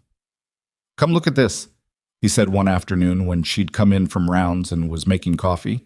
She brought her coffee to the table and stood beside him and looked at the map, and he walked her through the spring fence plan, which sections to prioritize, which pastures to rotate first, where he thought a second water source could be added on the east side, and she asked questions and he answered them. And at some point she pulled out the chair beside him and sat down, and they bent over the maps together in the afternoon light, with the fire going behind them, and Noah asleep in the crib in her room, and it felt natural was too small a word. It felt like something they'd been doing for years. "You know this land," she said, 7 years of it. "You know it the way you know something you love." She said it plainly, not as a compliment, but as an observation. He looked at the map. "I came out here after there were some things that didn't work out, in Iowa. I needed a place that was big enough that I couldn't see the edges of it." He paused. This was that. She waited. He didn't say more about Iowa, and she didn't ask, the same way he'd never pressed on Gerald. There were things in people's pasts that had done their work on the shape of a person and didn't need to be excavated to be understood. "It's a good place," she said. "It's a better place than it was 2 months ago," he said. He said it to the map. "That's not a small thing." She drank her coffee and didn't respond because some things landed better without a response.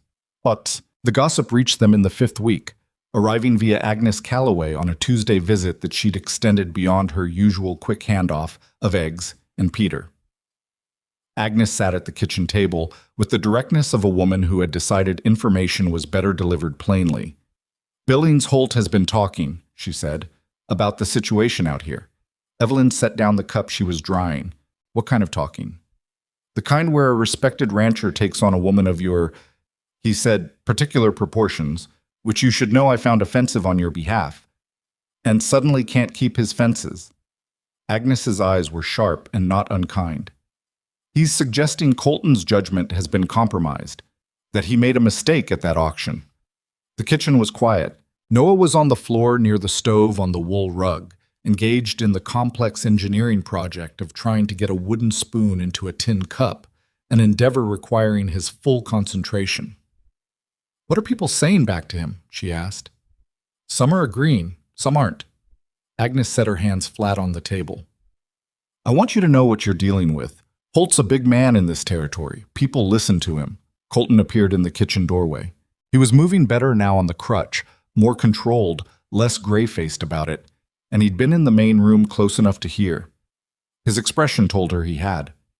"Billings Holt," he said, "ran his last 2 ranch hands off with short pay and blamed the economy. He knows it, and I know it, and most of the county knows it." His voice was even. "His opinion of my judgment isn't something I spend a lot of time on." "It might affect you come spring," Agnes said. "If people start pulling away, beef prices, supply agreements." "Agnes." He came to the table. "I appreciate you telling us. Genuinely."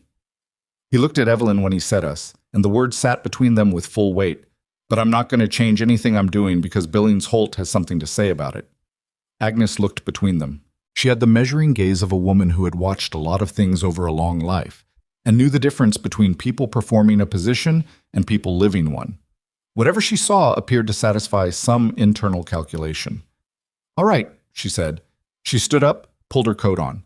"For what it's worth, and I'll say this once and not again because I'm not sentimental, what you've done here, Evelyn, keeping this place going these past weeks, is the kind of work that speaks for itself to anyone willing to actually look." She picked up her gloves. "Peter, let's go."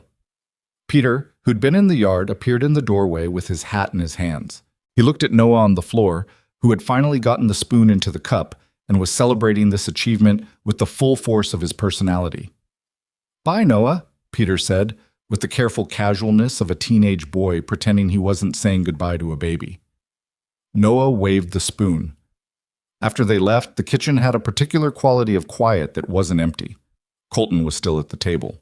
She went back to the dishes. "It bothers you," he said. Not a question. "Billings, Holt?" "Not particularly." She scrubbed at a pot. "What bothers me is that it's always the same argument, always about what I look like or what I must be, and never about what I actually do." "That's because the people making the argument are scared of what you actually do." He said it with the flatness of a man stating a mechanical fact. A woman who can manage a cattle ranch through a Montana winter with one hand while keeping a baby with the other is harder to dismiss than a woman who can be reduced to her appearance. So they stay with the appearance. She turned and looked at him. "Holt doesn't scare me," Colton said. "His opinion of you doesn't scare me. What people have to say about who I bring onto my land doesn't scare me." He met her eyes. "What scares me is the idea that any of it scares you enough to make you think about leaving." She turned back to the dishes. Her hands were still in the warm water. "I'm not thinking about leaving," she said. "Good." "Are you scared of much, Colton Hayes?" A pause. Long enough that she turned again to look at him. "Yeah," he said. "Some things." He didn't elaborate. She didn't ask. But they looked at each other across the kitchen in the winter afternoon light, and the conversation that didn't happen in words happened anyway, fully and without confusion. Tukach. The hard days came in February. Not the cold. The cold had been constant, and they'd both made their accommodation with it. What February brought was the accumulation of everything.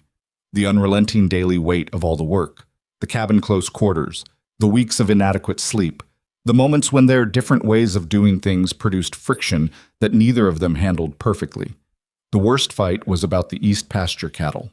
She'd made the call on a Thursday morning when Colton was in the main room and the temperature had dropped to 8 degrees overnight to move the East pasture herd to the lower corral. The hay was running lower than she liked out there, and the water situation on the east side was always worse in the deep cold, and she'd assessed it and made the decision and done the work, which took her 4 hours and cost her 3 frozen fingers on her right hand and a torn coat sleeve where a cow had caught her on the fence. Colton found out at noon when she came in, and he looked at her hand and asked what happened. "Moved the east herd to the lower corral," she said, running her fingers under warm water. His face went through something. "The east pasture fence is rated for that herd. The lower corral isn't. The lower corral will hold them for a week. By then the temperature will be back up. That's not your call to make alone. That's my herd, my land." She turned from the sink. Her hand hurt and she was tired in the bone-deep way that had been building for weeks, and she felt the anger come up cleanly without guilt. "Your herd," she said, "on your land, that I have been managing for going on 7 weeks while you've been at that table with your maps. Your herd that would have had 2 casualties in the east pasture by Friday, if I'd waited to ask permission." The word permission landed badly. She saw it land. He saw her see it. "That's not what I meant," he said. "Then what did you mean?" He was quiet for a moment, the frustration visible in the set of his jaw. "I meant I should have been consulted. You were 20 feet away and I had a window of about 40 minutes before the temperature dropped and the herd would have needed twice the work to move. I made the call." She turned back to the sink. "The herd is fine. The corral will hold. And if it doesn't, then we fix it." Silence. She heard him exhale, not the tight, hot exhale of anger pushing for release, but the slower kind, the kind that means someone is actively standing down. "The corral will probably hold," he said. "It will definitely hold." Another pause. "Your hand okay?" "It'll be fine. Let me look at it." "Colton." "Evelyn, let me look at your hand." She turned and held out her right hand, and he took it and looked at the fingers, not frostbitten, cold damaged, but not badly so, and held it between both of his, not treating it, just warming it, and she looked at his bent head and felt the anger drain out of her and leave behind something more complicated and more true. "I'm not good at not being useful," he said to her hand. "I know that's not your problem, but it's what this is." "I know what it is," she said, "but I'm not asking permission for the decisions that need to be made while you're sitting at that table. You need to know that." He looked up. "I know that too. Now. The corral held. March came in with a week of hard freeze, followed by the first tentative suggestion that the world might, eventually, intend to thaw. She noticed it in the quality of the afternoon light, a degree of warmth returning to it that hadn't been there since October.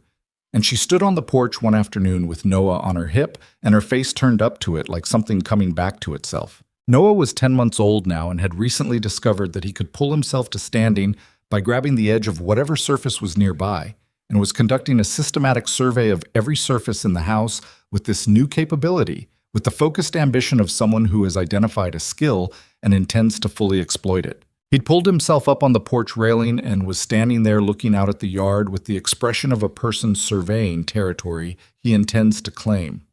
"Not yet," she told him, setting him back on her hip. "A few more months." He expressed his opinion of this through volume. Colton came out of the house behind her, moving with more confidence now on the leg. Fielding had cleared him for limited weight-bearing 2 weeks ago, and he'd been careful about it in a way that told her he'd genuinely taken the warning to heart, which was its own evidence of change. He stood beside her on the porch and looked at the same afternoon light she was looking at. "I've been thinking," he said. She waited. "Spring's going to be a lot of work. Fence repairs, the cattle rotation, getting the east pasture restocked." He paused. "I can't do it alone. I won't be at full capacity until May at the earliest." "We'll manage it," she said. "I know we will." He was looking at the mountains, the snow line on them still high but not permanent looking anymore, not the same absolute white of deep winter. "That's not what I was going to say." She looked at him. He turned to look at her, and she recognized the quality of his face right now. The same as in the clearing, the same as at the table with the maps, the same as when he'd held her hand in the firelight the night she'd brought him down the mountain. No walls, just him. "I want to do this permanently," he said, "not as an arrangement, not as wages in a room." He looked at Noah, who was investigating the button on Colton's coat with renewed scientific interest. "I want to be his father, if that's something he can have." He looked back at her. "And I want you to be my wife, Evelyn. Not because of the ranch, and not because of the winter, and not because it's practical, even though it is all of those things. Because I can't put together a version of this place, this life, without you in it, and I stopped wanting to about 3 weeks after you got here." The afternoon light lay across the yard, warm and early and real. She thought about the platform in Blackstone Crossing.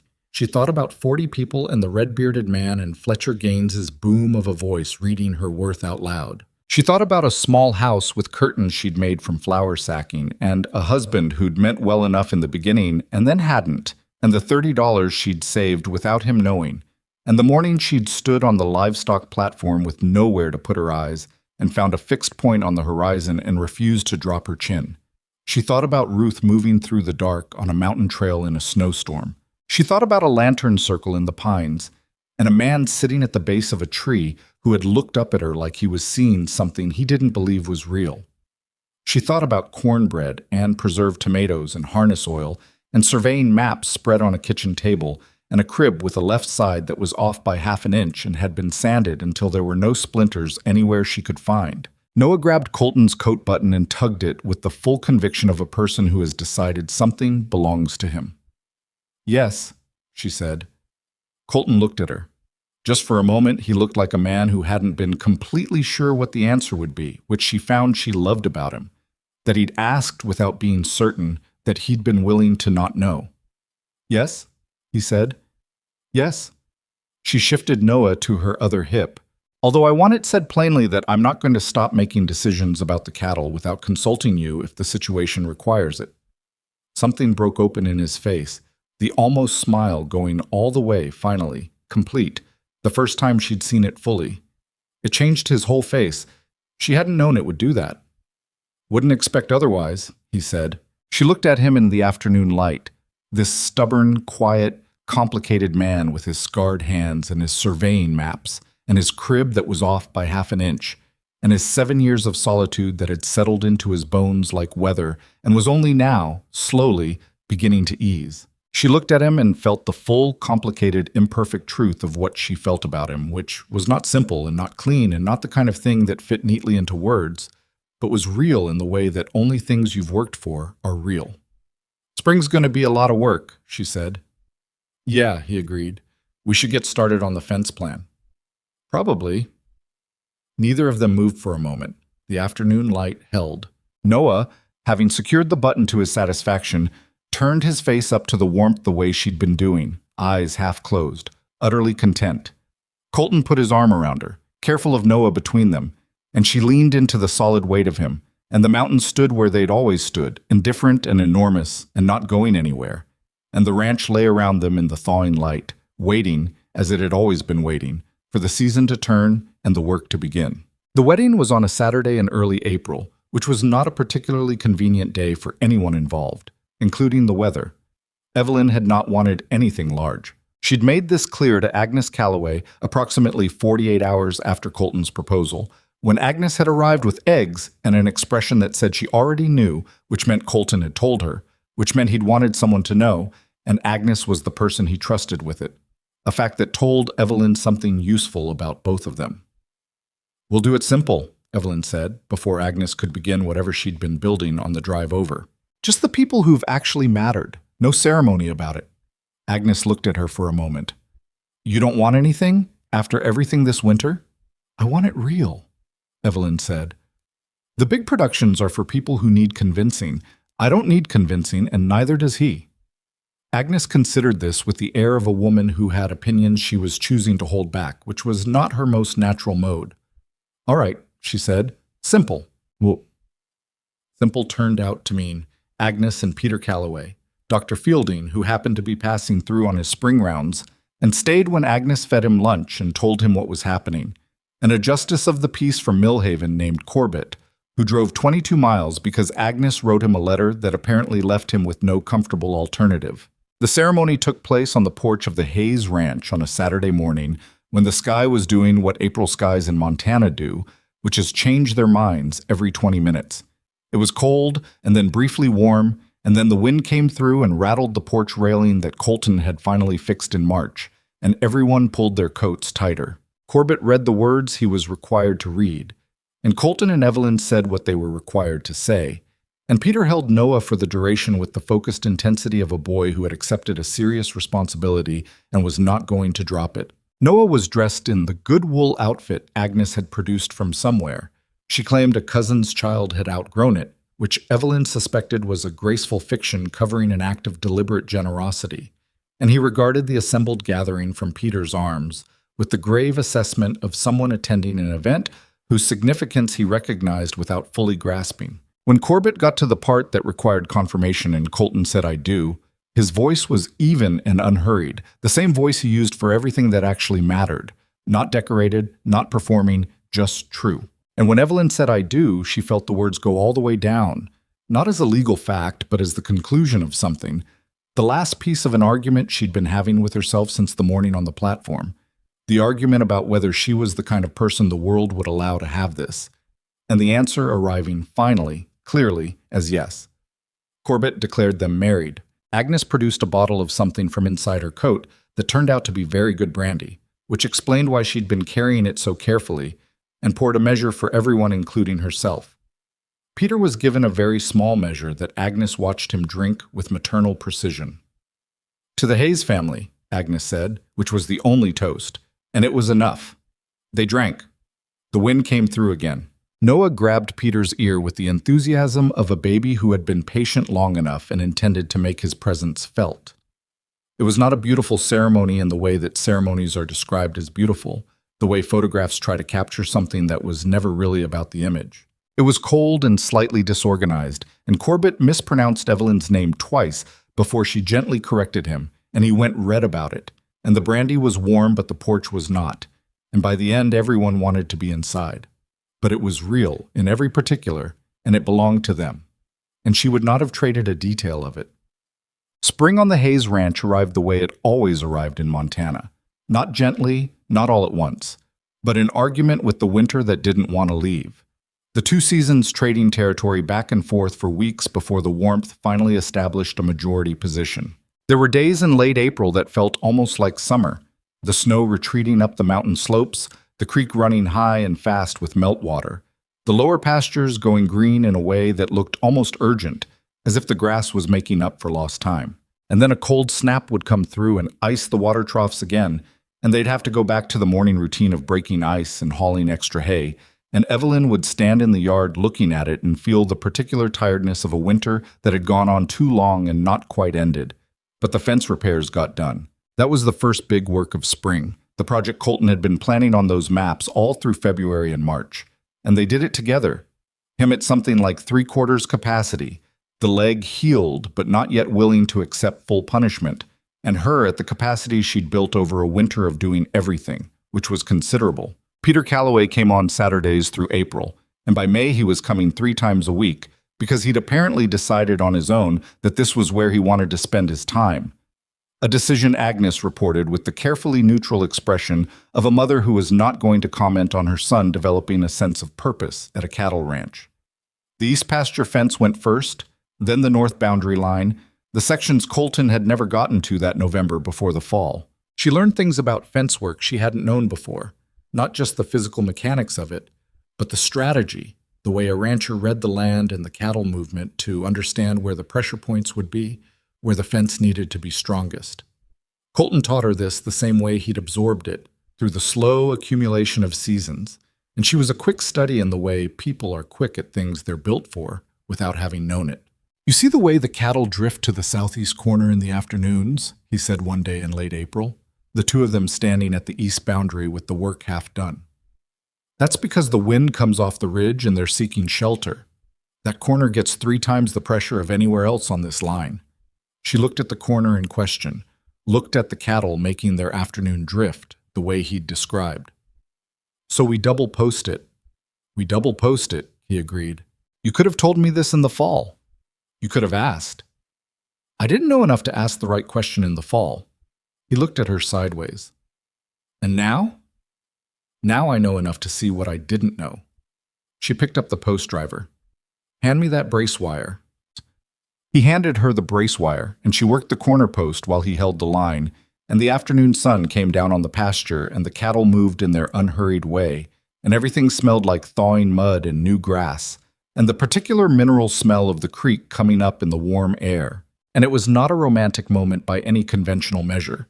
They were both dirty, and one of them had manure on her boot, and the other was favoring his left leg in the careful way he still did when he'd been on it too long.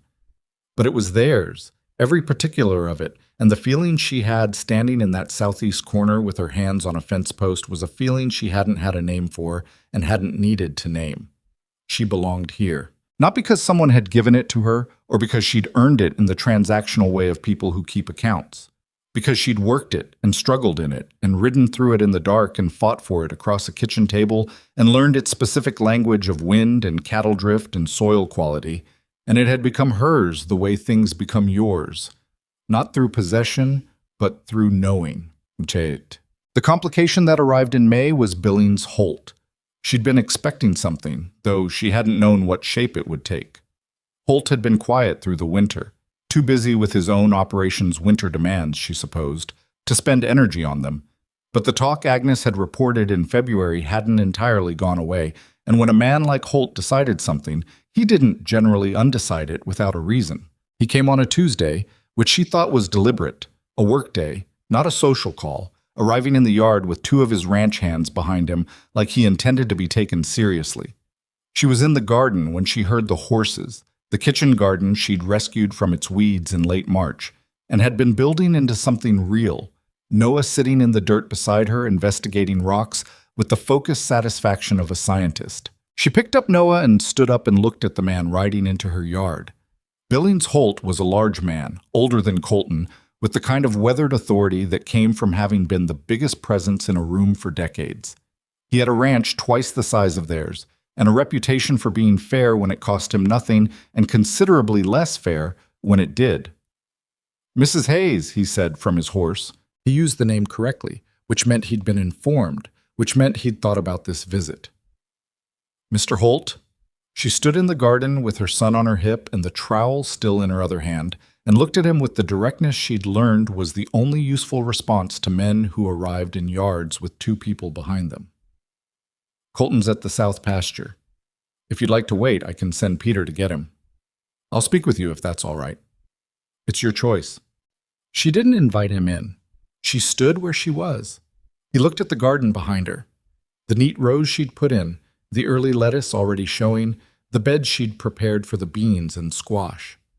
He looked at the yard, the barn, the state of the place, the way you looked at a ranch when you were assessing it.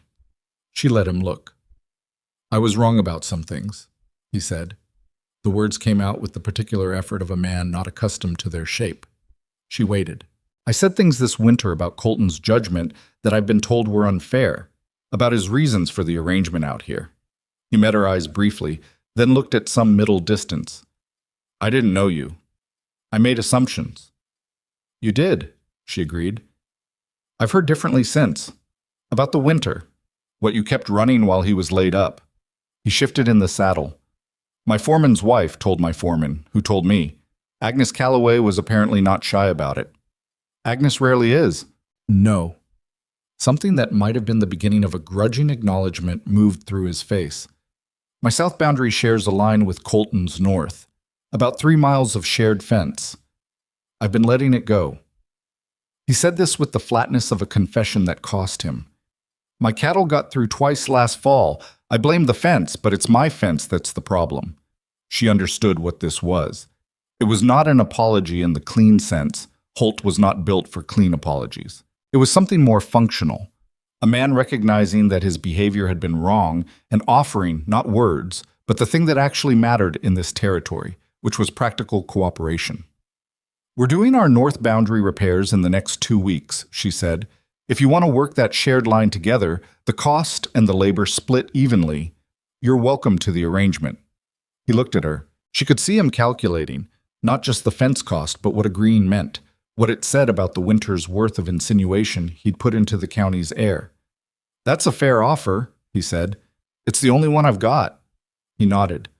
I'll send my foreman over Thursday to talk through it with you and Colton. We'll be here. He turned his horse, and the 2 ranch hands turned theirs, and they rode back out of the yard the way they'd come. She stood and watched them go, Noah still on her hip, trowel in her other hand, and she felt something settle in her that she hadn't known was still unsettled. Not vindication, which was too hot a word for it, but something quieter. The recognition that the world was capable, occasionally, of correcting its own record. Slowly, imperfectly, not without being pushed, but capable of it. Colton came back from the south pasture at noon, and she told him about Holt over lunch, and he listened without interrupting, and when she finished, he was quiet for a moment. How'd he look when he said it? He asked. Like it cost him something. Good, he said. Things should cost what they cost. He reached across the table and covered her hand with his briefly, then went back to his food, and that was all either of them needed to say about it. Noah took his first steps in June. It happened in the kitchen on a Thursday morning, which was neither a ceremonial day nor a convenient one. Evelyn was at the stove with her back turned, and Colton was at the table with his coffee when she heard him say quietly, "Evelyn." She turned. Noah was standing beside the kitchen table, one hand still on the chair leg he'd used to pull himself up, and he was looking across the 3 feet of open floor between the table and the stove with the expression of a person who has done the math and has made a decision about it. He let go of the chair. He took 1 step, and then another, and on the 3rd he lost the angle and sat down hard on the kitchen floor with the surprised expression of someone whose experiment had yielded a result they hadn't fully modeled.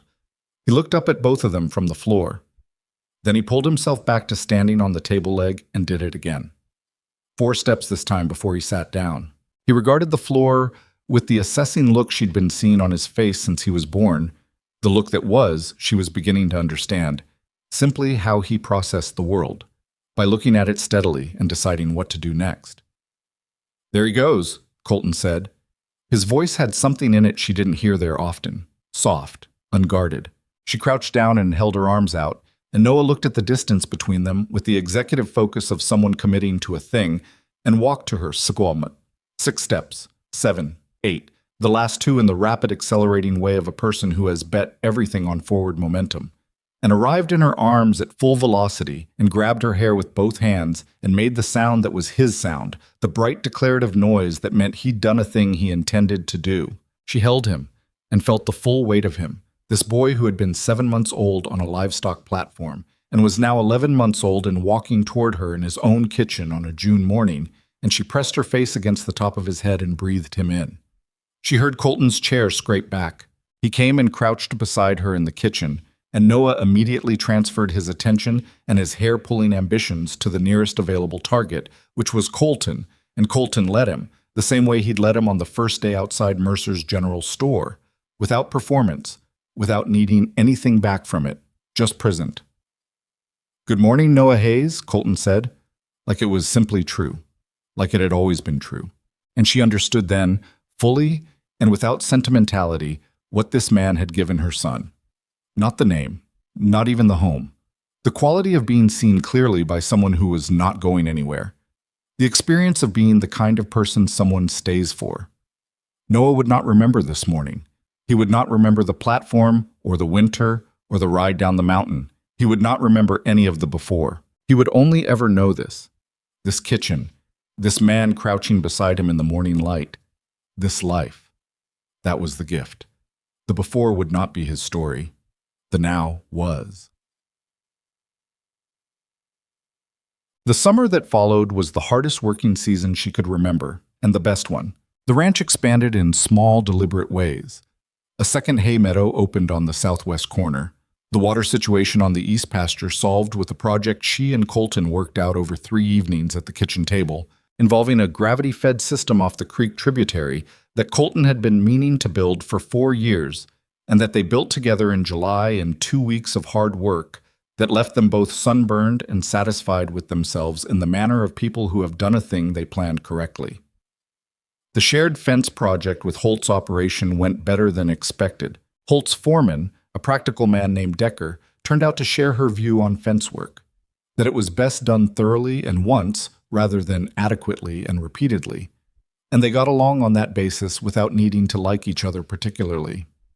When the project was done, Decker told Holt that the Hayes operation was in better shape than he'd expected. Holt did not repeat this to either of them directly, but Agnes reported it with the satisfaction of someone who had known how things would turn out and had simply been waiting for everyone else to catch up. Agnes herself became something Evelyn hadn't anticipated when she'd first shaken the woman's hand in her doorway in November. Not just a neighbor, not just an ally in the practical frontier sense, but something approaching friendship, the kind that doesn't require maintenance because it's built on mutual recognition of what the other person actually is, without decoration. Agnes came twice a week through summer and stayed for coffee and said what she thought and didn't require anything to be different from what it was, and Evelyn found she valued this more than she had words for. Peter Calloway turned 15 in August and informed his mother and Colton simultaneously with the directness of a boy who had learned something about saying things plainly from the adults in his vicinity that he intended to work on the Hayes Ranch full-time when he finished school. Agnes reported this conversation to Evelyn with the expression of a woman who had opinions about it and had chosen to keep them, mostly, to herself. "What did you tell him?" Evelyn asked. "I told him to finish school first," Agnes said, "and that if the Hayeses wanted him, the job would still be there." "It will be," Evelyn said. Agnes looked at her. "You're sure about that? That's Colton's decision as much as yours." "Colton already told him yes," Evelyn said, 2 weeks ago. "He just wanted to tell you himself." Agnes was quiet for a moment. Then she picked up her coffee cup. "Well," she said. "Good."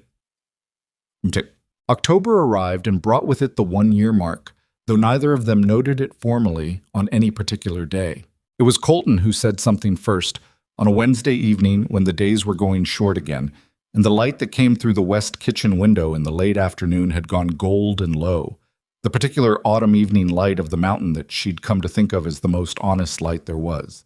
It showed everything exactly as it was without flattering or distorting it. Noah was in the main room, navigating the furniture at speed, with the confident recklessness of a 14-month-old who had been walking for 3 months and still had not fully internalized the concept of consequences. They could hear him from the kitchen, the small-footed thump of his progress, the occasional collision with something soft, the running commentary he maintained in his language, which was becoming more like actual language every week. Mama, a sound he aimed at Colton that had not resolved itself into a word yet, but had a clear direction, the word no deployed with tremendous enthusiasm and limited accuracy. Colton was drying dishes. She was washing. The same positions as the first night, she thought, except that the kitchen was different now. Her herbs on the beam, a second chair pulled up to the table, Noah's drawing stuck to the wall near the window with pine tar in lieu of anything better, a collection of rocks he'd brought in from the yard arranged on the windowsill with an organizational principle known only to himself. "About a year ago," Colton said. He wasn't looking at her. He was drying a plate with the methodical attention he gave to things. "Sometime in November," she said. "Late October, I think. I was in Blackstone Crossing to settle a bill at Mercer's. I wasn't planning anything. I just rode past and saw." She'd wondered about this. The mechanics of that morning, the specific timing of his arrival, had occasionally surfaced in her mind, and she'd never asked. "What made you stop?" He was quiet for a moment. "I almost didn't." He set the plate down. "I sat on that horse for probably 2 minutes, telling myself it wasn't my business, that Fletcher Gaines had his process, and the law was the law, and one man's money wasn't going to change the way things worked." He picked up another plate. "Then you looked up." She turned from the sink and looked at him. "You were looking for something to hold on to," he said. "Not someone to rescue you. You weren't asking anyone for anything. You were just finding a fixed point on the horizon and holding to it. And the whole town was watching, and you weren't going to let them have the satisfaction." He dried the plate and set it down. "I thought, this is a person worth knowing." She stood at the sink with wet hands and felt the full weight of what he'd just handed her, which was the truth of the moment, as it had been from his side, the thing she'd wondered about since that first wagon ride and never quite gotten around to asking directly. "That was all?" she said. "That was enough." He looked at her. "I didn't know the rest of it yet. I just knew I wanted to." She turned back to the sink. Her throat had done something she wasn't going to make a production of. She finished the dishes and he finished the drying, and from the main room Noah said something urgent and untranslatable, and they both went to see what he'd gotten into, which turned out to be Colton's boot, which he was attempting to wear on his head. "No, buddy," Colton said, and picked him up and held him overhead until he shrieked with laughter, and the kitchen light came gold through the doorway, and the fire was going in the main room, and the mountains were dark outside the windows. The first snow on the upper peaks already. The season turning again. The same as it always turned, patient and indifferent, and not without its own kind of beauty. She thought about the platform sometimes. Not often, and not with the quality she might have expected. Not with bitterness, though there had been bitterness, and not with the sick lurch of humiliation, though that had been real too. She thought about it the way you think about a place you passed through that turned out to be on the road to somewhere you needed to go. Not a good place, but part of the route. She'd learned something in the months since that morning that she hadn't known she didn't know. She'd believed, in the way that people believe things they've never directly examined, that worth was something other people could determine about you. That the crowd's arithmetic was the real arithmetic, and what you were was what they decided you were. She'd fought against that belief, fought hard, had refused to drop her chin on a livestock platform because something in her understood instinctively that surrender was a thing you couldn't fully take back. But fighting against a belief is not the same as being free of it. What the year had done, the winter and the work and the mountain and the man and this boy, with his rocks on the windowsill and his boot on his head, was teach her the actual arithmetic, the one that didn't require an audience or a platform or a crowd of 40 people with opinions about what a woman her size was worth. She was the woman who had ridden through a mountain snowstorm with a baby strapped to her chest because she couldn't make herself stay. She was the woman who had kept a cattle ranch running through the hardest winter in years with her own 2 hands and woken up and done it again every morning without asking for acknowledgement, not because she didn't want it, but because the work was what mattered and the work was hers. She was the woman who had stood in her own yard and received an imperfect apology from a man who'd had to work up to it and said, "The only fair offer I've got," without looking for applause. She was the woman who could tell, by the quality of a sky at 3 in the afternoon, exactly how close the weather was and which direction to move the herd. She was not a simple person or an easy one or a particularly patient one, and she still said things too bluntly sometimes and still had days when the accumulated weight of other people's small opinions pressed down on her in ways she didn't fully manage. She was not finished becoming whatever she was going to be. and she understood now that finished wasn't actually the goal, that the ongoing, imperfect, argumentative process of being a person in a hard world was the thing itself, not a stage on the way to the thing. But she knew what she was made of. She'd proven it to herself in the only way that proof actually worked, which was not by convincing anyone else, but by doing the thing in the dark when nobody was watching and knowing what it cost. That was hers. Nobody had given it to her, and nobody could take it back. The November anniversary came without ceremony, the way the most important dates usually do. She was in the kitchen when she realized what day it was, counting backward from a bill Colton needed to have to Mercer's by month's end, and she stood at the counter for a moment with the date sitting in her mind like a stone in still water. 1 year. Colton was in the barn. Noah was asleep in his crib that was off by half an inch on the left side and had never been replaced because they'd never thought to replace it, and Noah had never complained. The fire was going. The herbs were on the beam. The rocks were on the windowsill. She went to the barn. Colton looked up when she came in, the way he always looked up when she appeared, with the direct attention of a man who was always genuinely glad to see her, which she'd stopped taking for granted about 3 months in and had not started taking for granted since. "Something wrong?" he asked. "No." She stood in the barn doorway with the cold at her back and the barn warmth in front of her, and looked at him in the low afternoon light. 1 year, she said. He held her gaze. 1 year, he agreed. She thought about saying more, decided it wasn't necessary.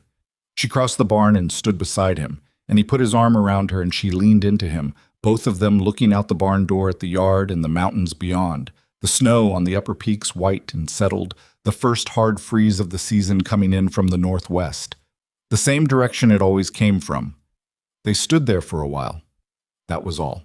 And it was. She had learned over a long year of hard days and honest work and imperfect love exactly enough. Not because things had become easy. They hadn't, and they wouldn't. The frontier was not interested in easy. The winters would keep coming, and the fences would keep needing work, and the cattle would keep drifting to the southeast corner in the afternoons, and there would be more arguments across kitchen tables and more days when the weight of everything felt like more than one person's share. There would be new troubles she couldn't yet see from here, the kind that waited around corners in lives that were actually being lived.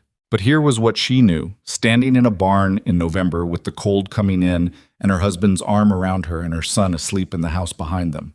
Courage was not the absence of fear. It was the decision to move anyway, in the dark, on a mountain, with a baby strapped to your chest and no certainty about what you'd find. Dignity was not something a crowd could give you on a platform or take away from one. It was the thing you held on to when you found a fixed point on the horizon and refused, absolutely refused, to drop your chin. And a life, a real one, a hard one, an honest one, was not built from perfect moments. It was built from mornings when you got up anyway and did the work anyway and chose the person beside you again, quietly, without fanfare, because they were worth choosing, and so were you. The mountains stood where they always stood. The creek ran where it always ran. The ranch lay around them in the late afternoon light, changed from what it had been a year ago. Better in the ways that mattered, and still imperfect in all the ways that kept it real. Evelyn Hart Hayes stood in it and knew it as hers, and she did not drop her chin, and she was not alone, and the season was turning again toward winter, and she was ready for it. She was ready for all of it. It was